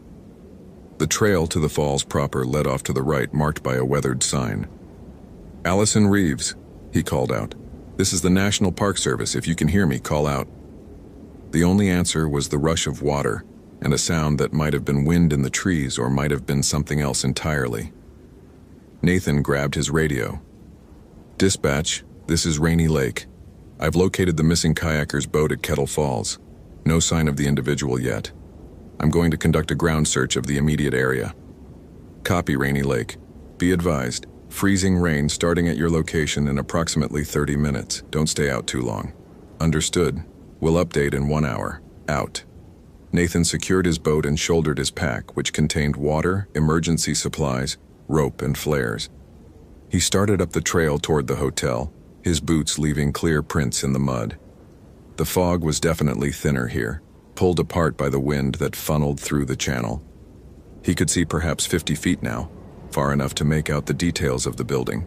The peeling paint, the boards nailed over some windows, the old stone chimney rising against the gray sky. Something moved in his peripheral vision. Nathan spun toward it, hand instinctively dropping to the bear spray on his belt. Nothing, just trees, their bare branches stirring in wind he couldn't feel. He took a breath, forcing his shoulders to relax. Adrenaline was useful, but panic was deadly. Stay calm. Stay professional. Someone needed help, and he was going to find them. "Allison," he called again. "If you're injured and can't move, make any noise you can. I'm here to help." He climbed the steps to the hotel's porch. The boards groaned under his weight, and he tested each one before putting his full weight down. The front door was locked, a heavy padlock through a hasp, exactly as it should be. He walked around the building, checking windows and doors, looking for any sign of forced entry or disturbed ground. Nothing. Everything was exactly as it should be for a building sealed up for winter. But the feeling of being watched intensified with every step. Nathan had felt this before, many times, the sense of animal eyes following your movements, predator or prey evaluating whether you were a threat or an opportunity. But this was different. Animals watched with intent you could understand. Hunger, fear, territorial defense. This watching felt curious, patient, like something conducting an experiment and waiting to see what the subject would do. He rounded the back corner of the hotel and stopped. There were footprints in the mud, small, human-sized, barefoot. Nathan crouched and studied them. They led away from the hotel toward the tree line, clear and deep in the soft ground. But that made no sense. The temperature was barely above freezing. No one would be walking barefoot out here. He looked closer and felt his stomach turn slightly. The prints were small, almost childlike, but the proportions were wrong. The toes too long, the heel too narrow, and there were only 4 toes on each foot. He stood quickly, hand going to his radio. But he hesitated. What was he going to say? That he'd found weird footprints? That something about this situation felt wrong in a way he couldn't articulate? Claire would send backup, probably request a full search and rescue team from the state, but that would take hours. By then, if Allison Reeves was hurt and hypothermic, Nathan made a decision. He'd follow the tracks, see where they led. 20 minutes, no more. If he didn't find anything by then, he'd call it in and wait for reinforcements. The tracks led into the forest, following a path that seemed deliberate but matched no trail Nathan knew. He marked his route carefully, breaking branches and stacking rocks, making sure he could find his way back. The trees closed in quickly, their trunks dark with moisture, their branches reaching overhead like interlocked fingers. The fog had settled here into something more like mist, drifting in thin layers that made distances deceptive. After 10 minutes of walking, Nathan realized he couldn't hear the falls anymore. That was wrong. The sound of kettle falls carried for nearly a mile in every direction. The constant rumble of water over stone was part of the acoustic landscape. You could navigate by it. But now there was only silence, broken occasionally by the drip of condensation and the soft crunch of his boots on frozen leaves. And then he heard the voice again. "Nathan?" He froze. It was Allison's voice. It had to be. The right pitch, the right tone. But Allison Reeves didn't know his name. He hadn't found her yet. He hadn't introduced himself. "Nathan, I'm lost. Please help me. I'm so cold." The voice came from ahead and to the left, maybe 30 yards away. Nathan moved toward it, every instinct screaming at him to stop, but his training pushing him forward. Someone needed help. That was what mattered. "Keep talking," he called out. "I'm coming toward you. Are you injured?" "I'm lost," the voice repeated. "So cold. Please, Nathan, please help me." The words were right, but the rhythm was wrong. Too flat, too evenly spaced, like someone reading from a script they didn't quite understand. Nathan pushed through a stand of birch trees and emerged into a small clearing he'd never seen before, despite 6 years of patrolling these woods. The clearing was perfectly circular, ringed by trees that leaned inward at unnatural angles. In the center was a pile of stones. Not a natural formation, but deliberately stacked, each rock balanced on the one below in a cairn that reached nearly 4 feet high. And all around the cairn, scratched into the dirt, were symbols. Not English, not any language Nathan recognized. Just marks, curves and lines and dots that seemed to shift when he looked at them directly. "Hello, Nathan." He spun. The voice was behind him now. Still Allison, but closer. Too close. He could hear her breathing, or something like breathing. A wet, raspy sound that made his skin crawl. "Who's there?" His voice came out steadier than he felt. "Show yourself." Laughter. High and strange, like wind chimes made of bone. And then something moved at the edge of his vision again. Low to the ground, scuttling between trees with a motion that was wrong. Too fast, too fluid, like a spider the size of a child. Nathan grabbed his radio. "Dispatch, this is Rainy Lake. I'm at..." He looked at his GPS. The screen showed static, the satellite signal gone. "Dispatch, do you copy?" Nothing. Not even static. Just silence, as if the radio had become a dead piece of plastic in his hand. "The machines don't work here," said Allison's voice now from his right. "Not where we are. Not in the thin places. Nathan pulled out his flashlight and swept the beam across the clearing. For just a moment, the light caught something. A shape, small and hunched, skin the gray of old wood, eyes that reflected yellow like a cat's. Then it was gone, and the laugh came again from somewhere behind him. "What do you want?" Nathan demanded. "Where is Allison Reeves?" "She came looking," the voice said. And now it was changing, becoming lower, rougher, losing its human quality. "She heard us calling. She thought we needed help. So trusting. So warm." Nathan's mind raced through everything he knew about the park, its history, its folklore. The old Ojibwe stories his predecessor had told him during long winter nights at the station. Tales of the Pukwudjesi, the little people of the woods, tricksters and shapeshifters who stole voices and lured the unwary into places between the world of men and the world of spirits. He'd dismissed them as campfire stories, the kind of thing you told to scare tourists who didn't respect the wilderness. He wasn't dismissing them now. "Where is she?" Nathan repeated, forcing authority into his voice. "Tell me where she is and I'll leave. I won't come back here." "But we want you to come back," the voice said. And now it was his own voice speaking to him, Nathan's words echoing from the trees. "We've been so alone, so hungry. You'll stay. You'll keep us company. You'll tell us all your stories, and then you'll become a story yourself. The ranger who disappeared, the one who walked into the fog and never came out." Something grabbed his ankle. Nathan looked down and saw a hand, too small, too gray, fingers too long, wrapped around his boot. He kicked hard, felt it release, and ran. Behind him came sounds that weren't laughter anymore, weren't anything human at all. Shrieks and chattering and the thump of multiple things moving through the undergrowth in pursuit. He ran without direction, just away, crashing through brush and leaping over fallen logs. His marker trail was gone. Either he'd lost it or it had been moved, impossible to tell which. The trees seemed to grow closer together with every step, branches snagging his jacket, roots reaching up to trip him. The GPS was useless. The radio was dead. He was alone in country he thought he knew, but that had transformed into something alien and hostile.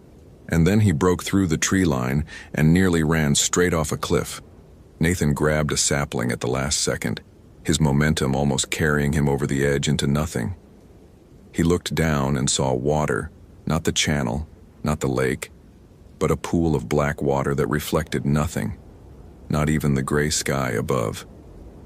Steam rose from its surface in thick coils, and the smell that came up with it was sweet rot and old meat. "There you are." He turned. A figure stood at the edge of the trees, the size and shape of a child, but wrong in every detail. Gray skin stretched tight over a frame that seemed to have too many joints. A face that was almost human, but not quite, like a mask carved by someone who'd only heard faces described and never seen one. Eyes that glowed amber in the dim light, pupils horizontal like a goat's. "We showed you mercy," the thing said in Nathan's voice. "We gave you warning, but you kept coming. You kept looking. Now you're here, and here is where you stay." More of them emerged from the trees. 3, 4, 6. He lost count. They moved with disturbing synchronization, like puppets controlled by the same strings. Some wore scraps of clothing, old fabrics rotted into rags. Others were naked, their skin marked with scars and symbols similar to the ones scratched in the clearing. "The other one cried," said the thing wearing Nathan's voice. "Screamed and begged. It was disappointing. You're different. You're quiet. That's good. We like the quiet ones. They last longer." Nathan's mind worked frantically. The cliff behind him, the creatures ahead.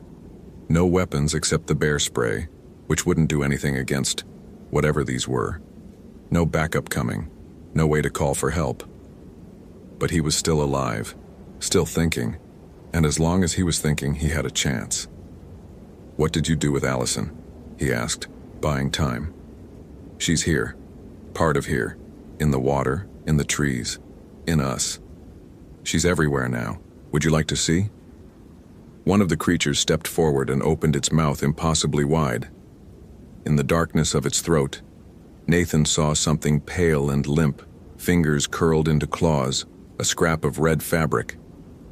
He grabbed the bear spray and fired, sweeping the stream across the group.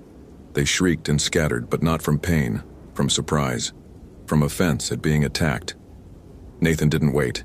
He ran along the cliff edge, looking for a way down, a path, anything. Behind him came the sound of pursuit, faster now, angry. The cliff descended in a series of natural steps, rocky outcrops he could climb if he was careful. No time for careful. Nathan jumped, grabbed, slid down 10 feet and landed hard, his ankle screaming protest.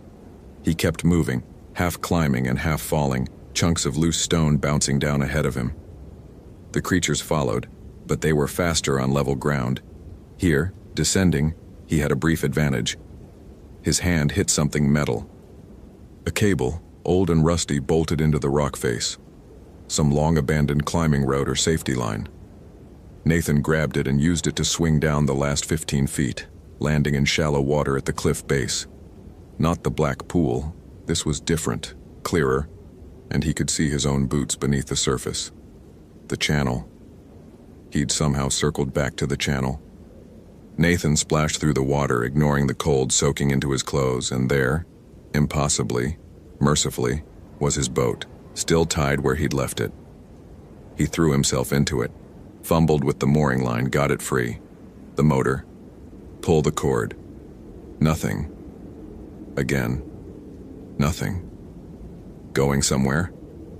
3 of the creatures stood on the gravel beach, watching him with their terrible amber eyes. More descended the cliff face, moving like spiders, horizontal on vertical rock. Nathan pulled the cord again. The motor sputtered, coughed, died. "The machines don't work here," they said in chorus. "Not in the thin places, not where we are." He looked at them, then at the motor, then back. They were right. The motor wouldn't start because this wasn't the real channel, or it was the real channel but somewhere else, somewhere that existed in a fold between what was and what couldn't be. But there was still a paddle. Emergency equipment, strapped under the seat. Nathan grabbed it and pushed off from the beach, driving the blade into the water with desperate strength.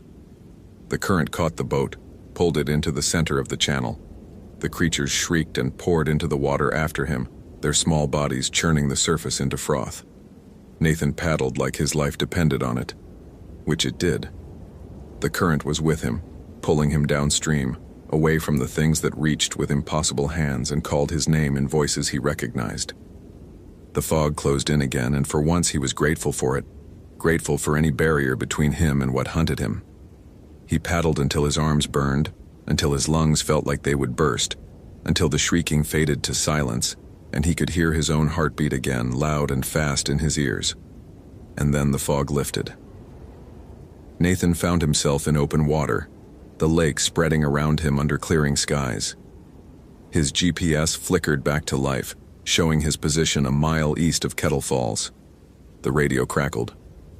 "Any lake, this is dispatch. Nathan, do you copy? We've lost contact." "I'm here," he gasped into the handset. "I copy. I'm here." "Thank God. What's your status? We've got the search team mobilizing." "Call them off." Nathan looked back toward where he'd come from. The channel mouth was visible now, normal and unremarkable in the afternoon light. Just rock and water and trees. Nothing moving. Nothing watching. "Call them off. She's gone." "Nathan, we can't just—" "She's gone," he repeated. "I found her kayak, but no sign of the individual. Weather's getting worse. It's too dangerous for a full search today. We'll need to resume tomorrow when conditions improve." A long pause. Then, "Copy that. Return to station. We'll coordinate the official search for first light tomorrow." Nathan didn't respond. He just sat in his boat, paddle across his knees, and stared at the channel. After a moment, he picked up the paddle and started rowing, not toward the ranger station, toward the Ash River parking lot where a silver Honda Civic sat with no one coming back for it. He needed to see it, needed to confirm that Allison Reeves had been real, that she'd existed before she'd walked into the park and encountered something that shouldn't exist at all. The parking lot was empty, except for the Civic. Nathan pulled his boat up on the beach and walked across cold asphalt to the car. He cupped his hands around his eyes and looked through the driver's window. A travel mug in the cup holder, a paperback book on the passenger seat, mystery novel, well worn, a dream catcher hanging from the rearview mirror. The ordinary debris of a life that had ended in screaming and darkness and transformation into something that lived in the throats of creatures with amber eyes. Nathan stepped back from the car. His hands were shaking.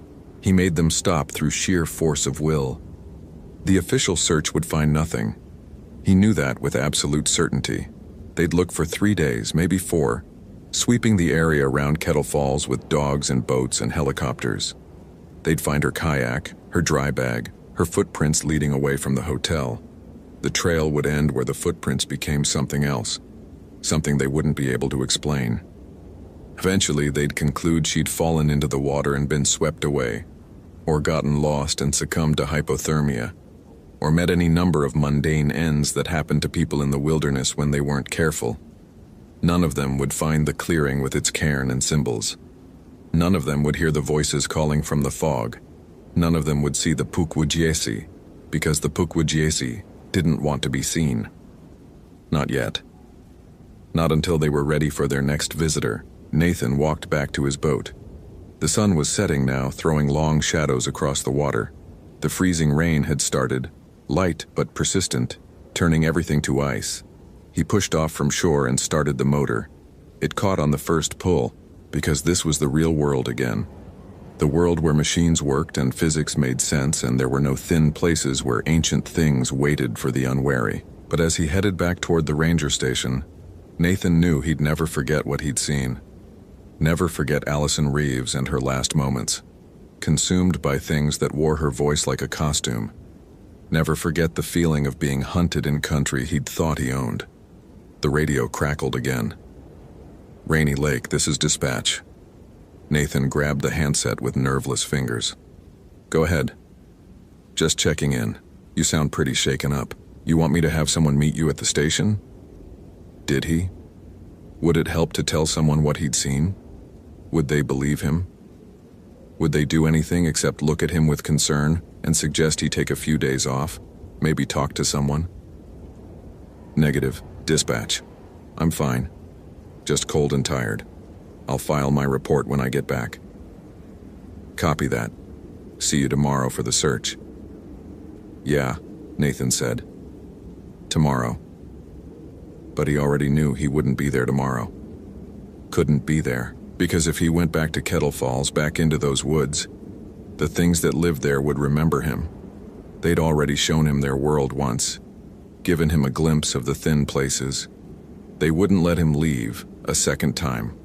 Nathan pulled up to the ranger station dock just as full darkness fell.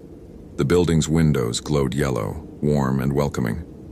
He tied up the boat with automatic motions, gathered his gear, walked up the dock on legs that felt like wood. Inside, he turned on every light in the building and locked every door and window. Then he sat at his desk and tried to write his report. At approximately 0930 hours, I located the missing kayaker's vessel at Kettle Falls. The words came haltingly, official and bloodless. No mention of the clearing, no mention of the creatures, no mention of the truth. Just the facts that would make sense to people who lived in a world where monsters were metaphors and folklore was superstition. He was still writing when dawn came. 3 days later, the official search was called off. Allison Reeves was declared missing, presumed dead, lost to one of 1,000 mundane tragedies that befell people in the wilderness every year. Nathan filed his transfer request that same afternoon, a move to Badlands National Park in South Dakota, as far from water and trees and fog as he could get while staying within the Park Service. The request was denied. Budget constraints, they said. Personnel shortages. He was needed at Voyageurs, especially now with the upcoming investigation into the missing hiker case. So Nathan stayed, and every morning he woke to fog on the lake, to the sound of water against the dock, to the knowledge that the thin places were still out there, still waiting, still hungry. And sometimes in the hour before dawn, when the world was quiet and dark, he'd hear his radio crackle to life with no one on the other end. Just silence and breathing, and underneath it all a sound like laughter, high and strange and not quite human. The Pukwudjesi remembered him, and they were patient. They could wait. After all, he wasn't going anywhere. Adurdar. Incident Report. Addendum. On November 2nd, 2014, park rangers conducting a follow-up search discovered several anomalies in the Kettle Falls area. A circular clearing approximately 20 meters in diameter, previously unmapped. A cairn of stones in the clearing's center, estimated age undetermined. Markings in the soil around the cairn, origin unknown. 4 separate reports from search team members of hearing. Voices in the fog, calling names of team members. Temporary GPS failure affecting all devices within a quarter-mile radius of the clearing. Recovery of a fragment of red fabric, confirmed kayak jacket, found in a crevice 50 feet above water level, with no footprints or climbing evidence leading to or from the location. The area has been marked for further geological and anthropological study. Allison Reeves's body was never recovered.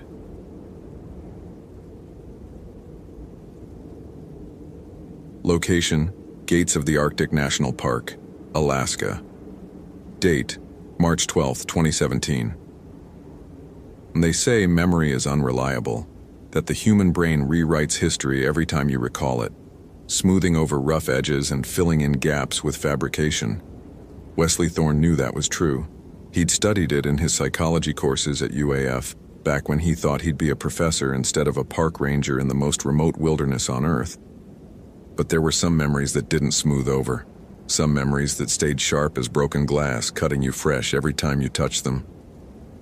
March 12th, 2017. 3 years to the day since Tyler Brennan disappeared. Wesley stood at the window of the Bettles Ranger Station, watching dawn break over the Brooks Range. The mountains rose like frozen teeth against a sky that held more darkness than light even at this hour. It was 42 degrees below zero, warm for mid-March in the Arctic. The kind of temperature where exposed skin freezes in under 2 minutes, where your breath crystallizes instantly and falls as snow, where metal becomes brittle and engines refuse to turn over no matter how much you coax them. He held his coffee mug with both hands, more for the warmth than any desire to drink. The coffee itself had gone cold in the 3 minutes it took to walk from the break room to his office. Everything went cold here, eventually. Heat was a temporary condition, borrowed from combustion or electricity or the brief Arctic summer when the sun circled overhead for months without setting. But cold was permanent. Cold was the default state of existence this far north. Wesley's reflection stared back at him from the window.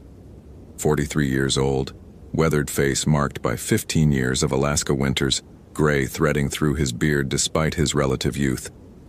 The hair had started graying after Tyler disappeared. Stress, the doctor said. Trauma.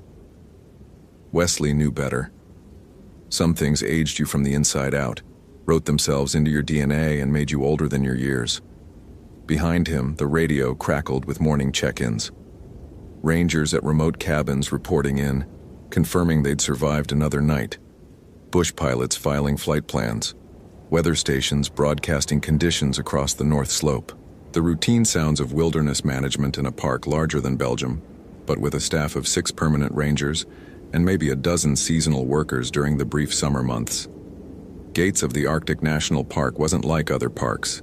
There were no roads leading in, no visitor centers with gift shops, no established trails or campgrounds, just 8 million acres of mountains, tundra, and rivers that had looked exactly the same for 10,000 years.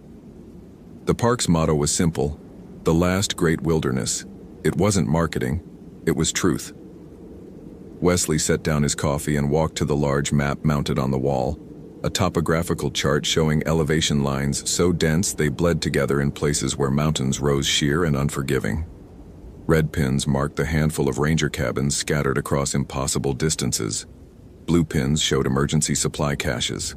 And there, roughly 70 miles northwest of Bettles, a single black pin marked the last known position of Tyler Brennan's Piper Super Cub before it vanished on March 12, 2014. Morning, Wes. He turned to find Sarah Blackwood in the doorway, holding 2 fresh mugs of coffee. She was the newest ranger transferred up from Denali 6 months ago. Still had that optimistic enthusiasm that the Arctic hadn't ground down yet. Give it time, Wesley thought. Give it one full winter of darkness and cold that made you question whether you'd ever feel warm again. Morning, he replied, taking the offered mug gratefully. Sarah glanced at the map, at the black pin, then back to Wesley. 3 years today, she said quietly. You knew him well? We flew together a lot. Tyler was the best bush pilot in the Brooks Range. Could land on gravel bars I couldn't even see from the ground. Thread through mountain passes in weather that grounded everyone else. Wesley took a sip of coffee. He'd been flying these mountains for 20 years. Knew every valley, every landing strip, every wind pattern. That's why it never made sense. The disappearance? Wesley nodded. No distress call, no emergency locator beacon, no wreckage found despite 3 weeks of intensive searching. His flight plan said he was delivering supplies to a research team studying caribou migration near the Noatak River. Simple run, perfect weather. He just vanished. Sarah was quiet for a moment. Then, I heard stories from the Inupiat folks in Bettles. They said the area where Tyler disappeared has a name in their language, translated roughly as where the river bends wrong, or place that swallows travelers. They won't go there. I've heard those stories too. Wesley turned back to the window, watching the first direct sunlight touch the mountain peaks, turning snow to gold. Heard a lot of stories over the years. Every culture up here has them. Inupiat, Koyukon, Tlingit. Things that live in the spaces between mapped and unmapped. Things that take people. You believe them? Wesley didn't answer immediately. How could he explain what he'd seen 3 years ago? The things he'd witnessed during the search that made no sense, that violated every law of physics and reason? The official report listed Tyler Brennan as missing, presumed dead due to aviation incident. It didn't mention the impossible radio transmissions. The footprints that started in the middle of untouched snow. The way time itself seemed to bend and fracture in that place. I believe there are things in the wilderness we don't understand, he finally said. And I believe this park is bigger and stranger than any map can show. The radio on his desk crackled. Bettles Station, this is Research Cabin 7, morning check-in. Wesley walked over and picked up the handset. Copy Cabin 7, status? All good here. Temperature -38, winds calm, visibility unlimited. We're heading out to set up camera traps on the North Ridge. Copy that. Radio check at noon. Watch for overflow ice on Ula Creek. The geologist reported it's been unstable this week. Will do. Cabin 7 out. Wesley was about to set down the handset when the radio crackled again. Static, thick and strange, with an odd quality he couldn't quite place, like the sound was coming from very far away or very long ago. And then a voice. Bettles Station, this is Cub 879er. Do you copy? Wesley's hand froze on the handset. That call sign, 879er, Tyler's plane. Sarah must have seen something in his face because she moved closer, concern evident. Wes, what's wrong? The voice came again, clearer now. Bettles, this is 879er, I have an emergency. Engine's running rough, losing altitude. Current position approximately 60 miles northwest of Bettles, following the Noatak drainage. Bettles, do you copy? It was Tyler's voice. Exactly Tyler's voice. The slight Texas drawl he'd never lost despite 20 years in Alaska. The particular way he pronounced approximately, with emphasis on the middle syllable. Wesley had flown with Tyler dozens of times, heard him on the radio hundreds of times. He knew that voice as well as his own. But Tyler Brennan had been dead for 3 years. Wesley's mouth was dry. He pressed the transmit button. 879er, this is Bettles Station. Confirm your call sign and pilot identification. A pause. Static. Then, Bettles. This is Tyler Brennan in Piper Super Cub 879er. Jesus, Wes, is that you? I'm in trouble here. Engine just seized up completely. I'm going down. Sarah grabbed Wesley's arm. That's impossible. That's the missing pilot. I know who it is, Wesley said quietly. Into the radio. Tyler, what is your current altitude and nearest landmark? I'm at about 2,000 feet AGL, descending fast. I can see a river, has to be the NOAA Tech. There's a gravel bar ahead. I'm going to try to set her down. The sound of wind and struggling engine roared in the background. Wes, if I don't make this, tell Jenny The transmission cut to static. Tyler, do you copy? Wesley's voice was sharp now, professional instincts overriding the impossibility of the situation. 879er, respond. Nothing but static, and underneath it something else. A sound like water flowing, or voices whispering in a language Wesley didn't recognize. Sarah was staring at the radio like it was a snake that might strike. Wesley, that was real. I heard it too. But how? I don't know. He set down the handset with a hand that wanted to shake. 3 years ago, during the search, we got radio calls like this, 6 times over 2 weeks. Tyler's voice, always reporting the same emergency, always in slightly different locations. We investigated every transmission, followed every lead, never found anything except... He trailed off. Except what? Wesley walked to a filing cabinet and pulled out a thick folder marked Brennan Tyler, Missing Person Case 2014. He opened it and spread several photographs across his desk. Aerial shots of pristine wilderness, mountains, rivers, snow-covered tundra. But in each photo, barely visible unless you knew what to look for, were marks in the snow. Not quite footprints, not quite anything identifiable, just disturbances that formed patterns that hurt to look at too directly. We found these at 3 different locations where the radio transmissions seemed to originate. Different sites miles apart, but all showing the same marks. Wesley pointed to one photo. And here, at what we thought was Tyler's actual crash site, except there was no wreckage, no debris field, just these patterns in the snow and... He pulled out another photo. This one showed something that looked like otter tracks leading away from the disturbed snow, but the tracks were too large, too regularly spaced, and they transitioned halfway across the frame into something that might have been human footprints, or might have been something else entirely. The Tlingit elder in Bettel saw this photo, Wesley continued. Old man named James, must have been 90. He looked at it for maybe 5 seconds, then handed it back and said one word. Kushtaka, and then he walked away and wouldn't talk to me again. What's a kushtaka? Land otter man in English translation. But that doesn't really capture it. They're shapeshifters in Tlingit folklore, beings that can appear as humans or otters or something in between. They live at the edges of reality, in places where the world is thin. They imitate human voices perfectly, lure people away from safety. And once they take you... Wesley closed the folder. According to the stories, once they take you, you exist in their time, not ours. You're lost between moments, trapped in a space that doesn't follow normal rules. Sarah was quiet for a long time. Then, you think that's what happened to Tyler? I think 3 years ago I would have said absolutely not. I think today, after hearing his voice again on the anniversary of his disappearance, I'm not sure what I believe anymore. The radio crackled again. Both of them jumped. Bettel station. This is 879er. Tyler's voice, but strained now, breathing hard. I managed to put her down on a gravel bar. The plane's intact, but the engine's toast. I'm approximately 65 miles northwest of your position. Wes, it's getting dark fast and the temperature's dropping. I need extraction. Wesley checked his watch. 7:42 a.m. It wouldn't be getting dark for another 12 hours. He picked up the handset. Tyler, what time do you have? A pause. Time? It's... Jesus, my watch stopped.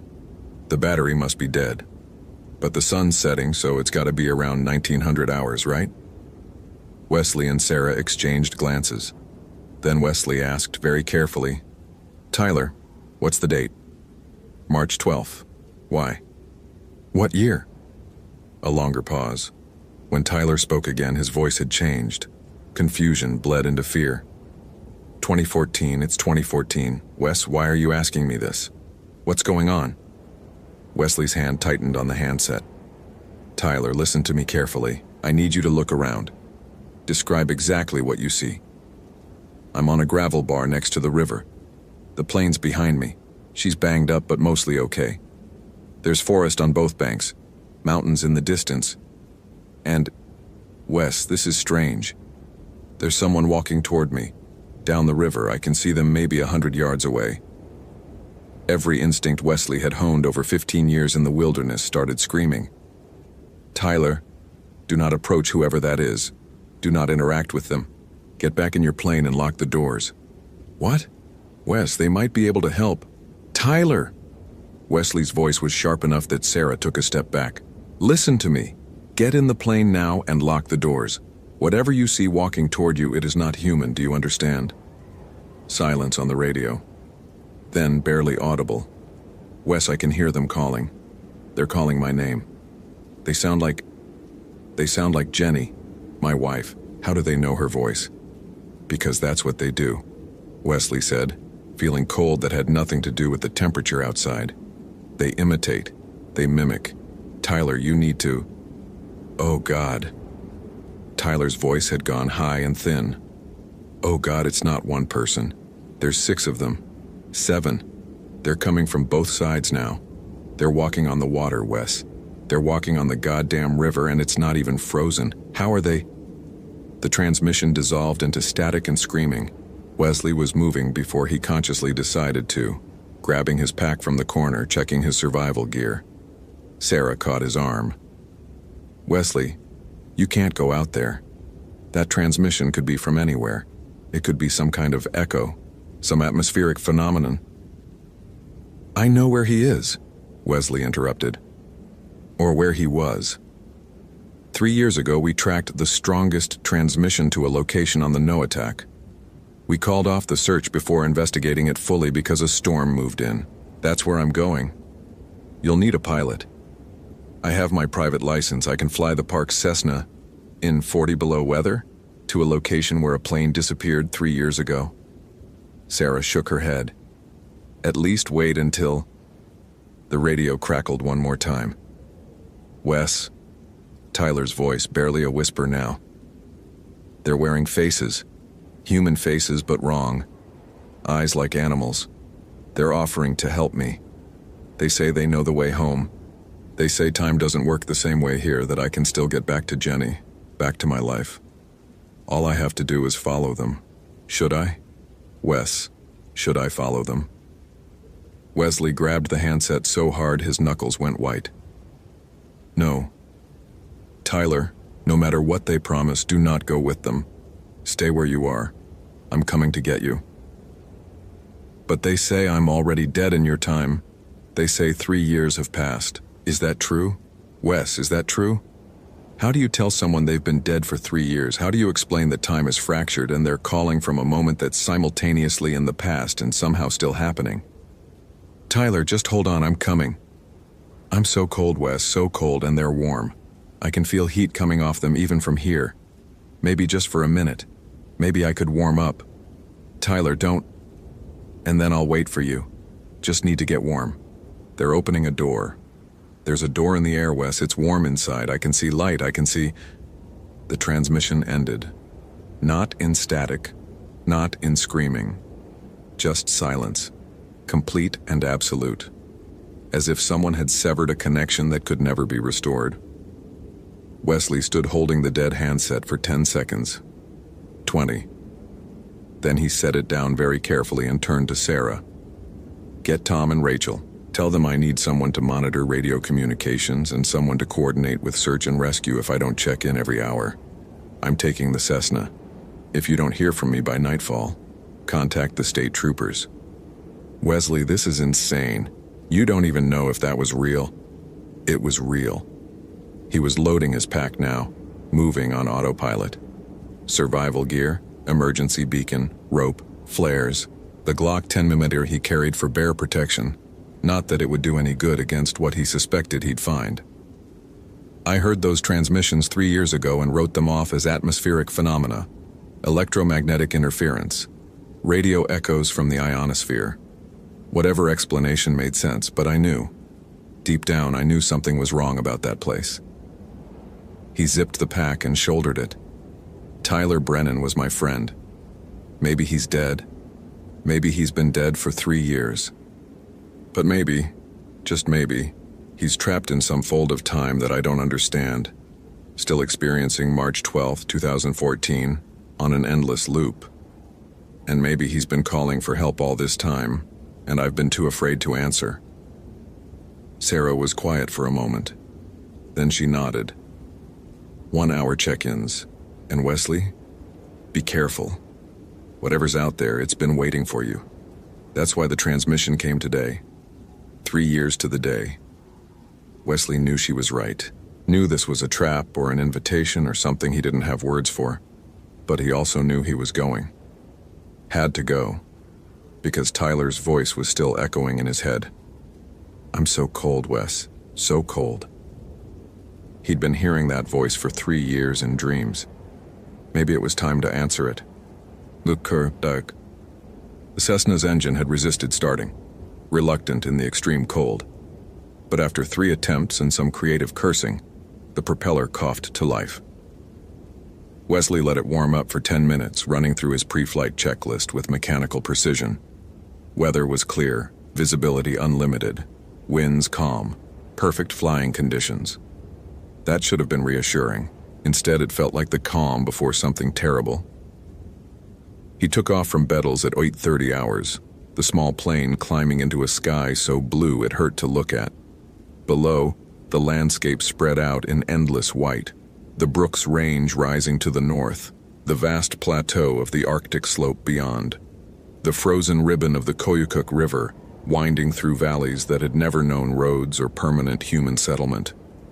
Wesley had flown over this country hundreds of times, had hiked through portions of it, camped in it, studied its geology and ecology and weather patterns. He knew it was just wilderness, rocks and ice and trees following the predictable patterns of nature. But sometimes, usually in winter when the darkness pressed in for 20 hours a day and the cold made you question whether you'd ever feel your fingers again, he'd wonder if the Inupiat and Koyukon elders were right.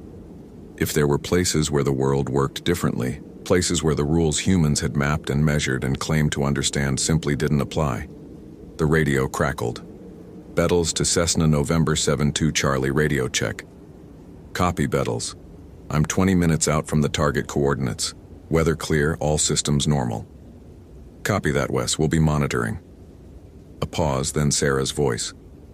Still receiving the transmissions? Tyler's voice. He's been calling every 10 minutes. Same words each time. I'm following them. The door's warm. Tell Jenny I tried to get home. Wesley's hands tightened on the yoke. He went with them. Looks like it. Wesley, this feels wrong. Like we're hearing someone's last moments repeating. Maybe you should... I'm not turning back. See you in a few hours. November 7-2. Charlie out. He flew on through crystalline air, following the Noatak River as it carved through increasingly rugged terrain.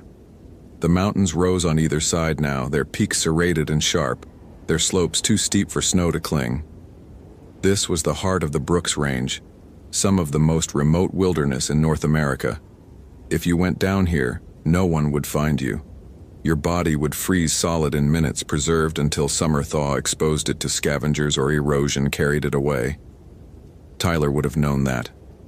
Tyler had flown these mountains for 20 years. So what had made him walk away from his plane? What had been so compelling about those figures on the river that he'd ignored every survival instinct? The answer came to Wesley with the cold certainty of absolute knowledge. Because they showed him a way home. Because they promised warmth in the cold. Because they wore faces he recognized and spoke in voices he trusted. And by the time he realized the deception, it was too late. The GPS coordinates were approaching, 67 miles northwest of Bettles, on a bend in the Noatak where the river doubled back on itself in a tight oxbow. Wesley descended, circling the area, looking for anything unusual, just river and gravel bars and dense forest. No plane, no wreckage, no sign that anything had ever been here except caribou and wolves and the patient accumulation of snow. But there, on the gravel bar at the apex of the oxbow, Something glinted in the sunlight. Something metal. Wesley brought the Cessna lower, the landing gear almost brushing treetops as he made a pass over the gravel bar. And there it was. Tyler's Piper Super Cub. Intact. Undamaged. Sitting exactly as it would if someone had simply landed it and walked away. Wesley's breath caught in his throat. The search 3 years ago had covered this area. They'd flown over this exact spot a dozen times. He'd personally walked this gravel bar with a search team, looking for any sign of Tyler or his plane. The plane hadn't been here then. It was here now. Wesley found a stretch of river bar half a mile downstream that looked solid enough for landing. The Cessna touched down rough. The gravel was uneven, frozen into ruts and ridges, but the landing gear held. He taxied to a stop, killed the engine, and sat in the sudden silence. This was insane. All of it. Planes didn't appear 3 years after they vanished. Radio transmissions didn't come from the past. And yet here he was, about to step out into negative 40-degree air to investigate something that violated every law of physics and reason. Wesley grabbed his pack, checked his GPS beacon was active, and opened the door. The cold hit him like a physical blow, air so cold it burned lungs and flash froze the moisture in his nostrils. He pulled his fur-ruffed parka hood tight, ensuring no skin was exposed. At these temperatures, frostbite was measured in seconds, not minutes. He walked along the river bar, boots crunching on gravel and ice. His breath formed great clouds that crystallized and fell as tiny ice particles. The silence was absolute. No wind, no birds, no sound except his own movement. The Arctic in winter was the quietest place on Earth. Sound didn't carry in air this cold. It died a few feet from its source, absorbed and frozen. Tyler's plane sat in a small clearing where the gravel bar widened, its orange and white paint bright against the monochrome landscape. Wesley approached slowly, every sense alert. The plane's door was open. Hanging slightly ajar, snow drifted across the pilot's seat. He looked inside. Empty. But on the instrument panel, Tyler's logbook lay open. Wesley picked it up with gloved hands and read the last entry. March 12th, 2014. Departed Bettles 14:30 hours. Supply run to No Attack Research Station. Weather clear. Engine began missing at 16:45 hours. Forced landing on river bar at N67-42 W154 Diggy 18 Engine seized. Radio contact with Bettles established. Wes said help is coming. Getting dark. Temperature dropping, saw figures approaching, they offered help. Following them to shelter. Will return for plane when warm. TB. The handwriting was Tyler's. Wesley had seen it enough times to recognize the cramped lettering, the way Tyler always abbreviated temperature as temp. But the paper was fresh. The ink hadn't faded. It looked like it had been written minutes ago, not 3 years. Wesley set down the logbook and backed out of the plane. His radio crackled. November 7-2. Charlie, this is Bettles. We've lost your GPS signal. Repeat, we've lost your beacon. Please confirm your position. Wesley grabbed his radio. Bettles, I'm at the site. I found Tyler's plane. It's here. It's intact. He checked his GPS unit. The screen showed static, the satellite lock icon flickering and dying. Confirm beacon failure. My GPS has also malfunctioned. We'll proceed with visual navigation. Negative, Wes. Without GPS, we can't track you. Recommend immediate return to your aircraft and departure. Copy that. I just need to... He stopped. There were tracks in the snow leading away from the plane. Fresh tracks, or what looked fresh in the strange half-light of Arctic afternoon. Human-sized. Bare feet. In 40 below weather. Wesley followed the tracks with his eyes. They led toward the tree line where the spruce forest grew dark and dense. And there, just visible among the trees, was something that made his stomach turn. A door. Not a door to a building. Just a door. Standing free in the forest. A wooden frame with no walls attached, no structure around it.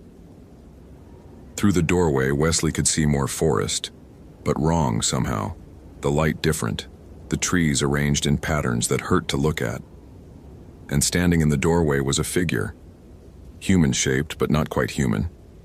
The proportions were close, but not exact. Arms slightly too long, head slightly too large. It wore Tyler's face like a mask, the features correct but the expression empty, like someone had learned to arrange the components of a human face but not how to animate them. "Wesley," it said in Tyler's voice, "I've been waiting. Time is strange here. I've been waiting 3 years and 3 minutes and no time at all. It all happens at once." Wesley's hand dropped to the Glock on his hip, though he knew it was useless. "What are you?" "We have many names. Kushtaka. Land otter men, the ones who walk between moments." The thing smiled with Tyler's mouth, but the expression was predatory, alien. Tyler called for help. We helped. We always help. We showed him warmth when he was cold. We showed him the way home. "Where is he? Where's Tyler?" "He's here." The thing gestured to itself. "And here." It pointed to the door. "And here." It touched the plane. "He's in every moment of March 12, 2014, living it over and over, never getting home, never freezing to death, just existing in the space between heartbeats in the fold where time doubles back on itself." Wesley took a step forward, anger overriding fear. "Let him go." The thing laughed, a sound like otter chirps and water rushing. Let him go? He chose to follow. He walked through the door. We can't force anyone. We can only offer warmth, safety, a way home. And if the way home leads somewhere else, well, it shrugged. That's the price of accepting help from strangers. More figures were emerging from the trees now, dozens of them all wearing human faces but moving wrong, their joints bending in directions human joints couldn't bend. Some wore furs and old-fashioned clothing, garments from different eras, different centuries. Others were naked, their skin the gray-brown of otter fur. "We've been here a long time," the thing with Tyler's face said. "Since before your people came. Since before names were invented. We live in the spaces your maps don't show, the places where one moment touches another. And we collect travelers. People who get lost. People who accept our help. They become part of the collection, part of the pattern." Wesley's radio crackled, not with Sarah's voice but with Tyler's. And not just Tyler. Dozens of voices overlapping, all calling for help in different languages, different accents, different eras. "Help me, I'm freezing. Engine's dead, need extraction. Following the lights, they say there's a village. So cold, just need to get warm." The voices piled on top of each other, a chorus of the lost and trapped. How many people had followed the Kushtaka through their impossible doors? How many were trapped in loops of time, living their last moments over and over? "You can join them," the thing said. "Or you can leave. We don't force. We never force. But if you leave, Tyler stays. He'll keep calling. Every March 12, you'll hear his voice. Every anniversary, you'll remember you could have saved him." "Could I?" Wesley challenged. "Could I actually save him? Or would I just join him in whatever hell you've created?" The thing tilted its head, considering.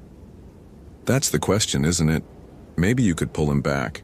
Maybe if you walk through the door, find him in the fold, bring him home. Or maybe you'd just add another voice to the chorus." It smiled again, only one way to find out. Wesley looked at the door. Through it he could see Tyler now, the real Tyler, not this mask-wearing thing. Tyler was walking through a forest that repeated itself, the same trees over and over in an impossible loop. He looked cold, confused, lost. Every few seconds he'd stop and look around as if forgetting where he was or where he was going. Then he'd keep walking, following figures that stayed just ahead of him, always out of reach. Wesley could walk through that door, could try to bring Tyler back. But he'd seen enough horror movies, read enough folklore, to know how these stories ended. The hero who crosses the threshold doesn't come back. Or if they do, they come back changed, broken. Part of them left behind in the space between moments.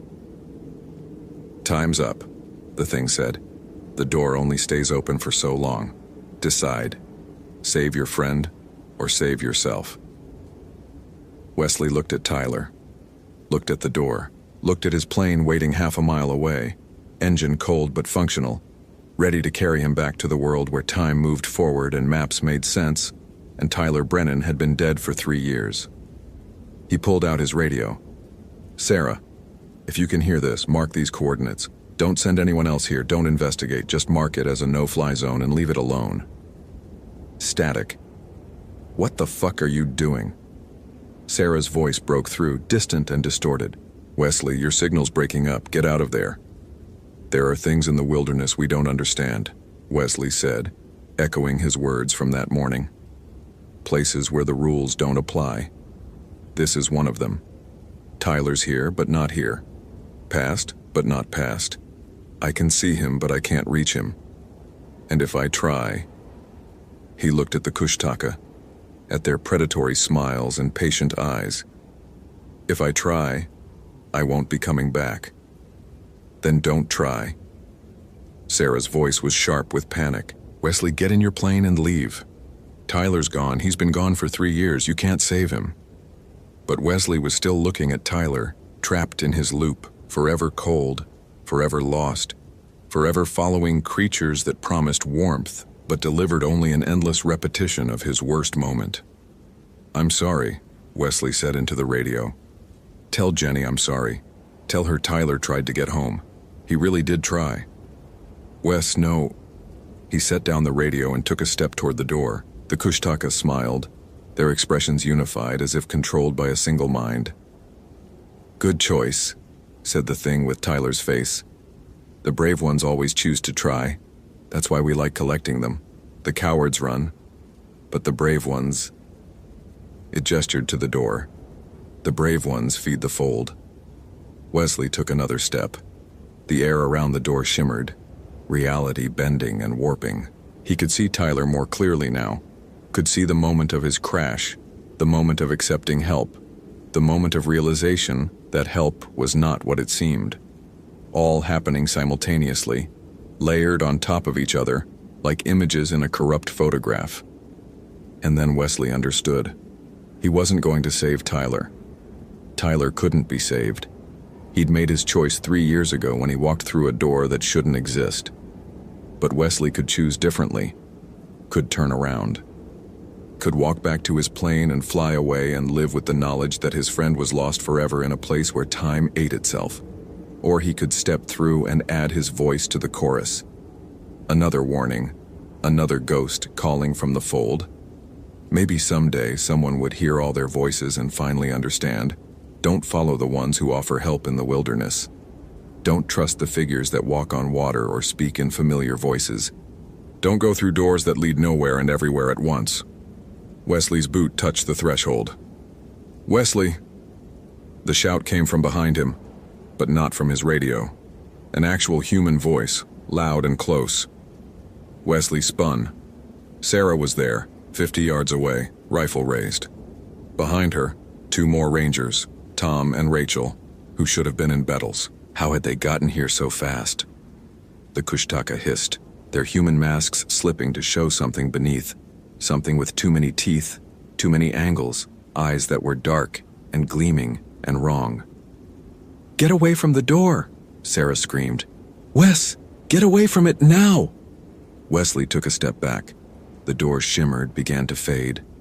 Through it, he could see Tyler stop walking, turn, and look directly at him. Their eyes met across impossible space. Tyler's expression was one of infinite sadness and infinite understanding. And then Tyler spoke, his words reaching Wesley not through the air, but through the radio clipped to his belt, through time itself. "Don't follow me, Wes. Tell Jenny I love her. Tell her I'm sorry and get the hell out of here." The door vanished. The Kushtaka shrieked, a sound like breaking ice and dying animals, and scattered into the trees, their forms dissolving into shadows and mist. In seconds, they were gone. The forest was empty. Normal. Just trees and snow and cold. Wesley stood swaying, not quite sure if his legs would support him. Sarah and the others ran up, Sarah grabbing his arm. "What were you thinking?" she demanded. "You were about to walk through. I don't even know what that was. Some kind of portal?" "Wesley, we saw it from the air. Saw you standing in front of it. Tom put this thing down on the river bar so fast I thought we were going to crash. How? Wesley's voice came out hoarse. How did you know? Tyler's transmission, Tom said, his face pale. After you went silent, we kept receiving it, but it changed. He stopped calling for help and started warning us, said his friend was in danger, said we needed to get to you before you did something stupid. He looked around at the empty forest. What the hell was this place? What were those things? Wesley didn't answer immediately. He looked at where the door had been, at the tracks in the snow that were already filling with fresh powder, at Tyler's plane sitting abandoned on the gravel bar. Kushtaka, he finally said. Land otter men. They collect people in places where time folds. Tyler walked into their trap 3 years ago. I almost walked into it today. And the plane? Rachel asked. That's really Tyler Brennan's aircraft? It is. Or it was. Or it will be. Time doesn't work right here. Wesley pulled out his camera and took photos of the plane, the tracks, the spot where the door had been. Document everything. Then we're sealing this area. No one comes here. Ever. They worked quickly, efficiently, years of wilderness training overriding the existential horror of what they'd witnessed. Photos, GPS coordinates. The units worked now, as if the malfunction had never happened. Measurements. Wesley even checked inside Tyler's plane one more time, retrieved the logbook. As they were finishing, the radio crackled one last time. Wes, Tyler's voice clear and calm. Thank you for trying. Thank you for not following. Take care of Jenny. Tell her I saw the light. Tell her it was beautiful. Tell her I'm not cold anymore. Then silence. Final and absolute. They flew back to Bettles as the sun touched the horizon, the long Arctic twilight turning the landscape to shades of purple and blue. No one spoke during the flight. What was there to say? They'd witnessed something impossible, something that violated every law of nature and reason, and they'd never be able to prove it, never be able to explain it, never be able to make anyone understand. The official report would be simple. Located aircraft belonging to Tyler Brennan, missing since March 12, 2014. No sign of pilot. Area shows unusual characteristics consistent with local reports of geographic anomalies. Recommend permanent closure to public access. What the report wouldn't mention: the door that led nowhere. The creatures that wore human faces. The way time folded back on itself in that place, trapping Tyler in an endless loop of his last moments. The fact that he was still there, probably would always be there, living March 12, 2014, forever. Wesley wrote the report that night, sitting in his office as the temperature dropped to -50 outside, and the northern lights danced green and purple across the sky. When he finished, he pulled out a piece of personal letterhead and wrote a second letter, this one to Jenny Brennan in Anchorage. Dear Jenny, I found Tyler. Not his body, not in any way that will give you closure or answers, but I found him. He wanted me to tell you he tried to get home, he tried so hard. And he wanted you to know he saw something beautiful at the end, that he's not cold anymore. I know that's not enough. I know it doesn't explain anything. But it's all I have to give you. I'm sorry. Wesley. He sealed the letter and set it aside to mail in the morning. Then he sat in the dark office, listening to the building creak in the cold, and waited for dawn. 3 years later, on March 12, 2020, Wesley received a package at the Bettles Ranger Station. No return address. Inside was a photograph, old, the colors slightly faded. It showed a man standing next to a Piper Super Cub smiling at the camera. Tyler Brennan, young and alive before the wilderness took him. On the back, written in handwriting that might have been Tyler's but might have been something else, was a single sentence. Time is a circle. See you next March 12th. Wesley burned the photograph that night, burned it and scattered the ashes over the frozen river, and tried not to think about the fact that somewhere, in a fold between moments, Tyler was still walking through an endless forest, still following figures that promised warmth, still trying to find his way home. And that one day, on some future March 12th, Wesley might hear his voice again. The wilderness keeps its secrets. And sometimes, those secrets keep calling.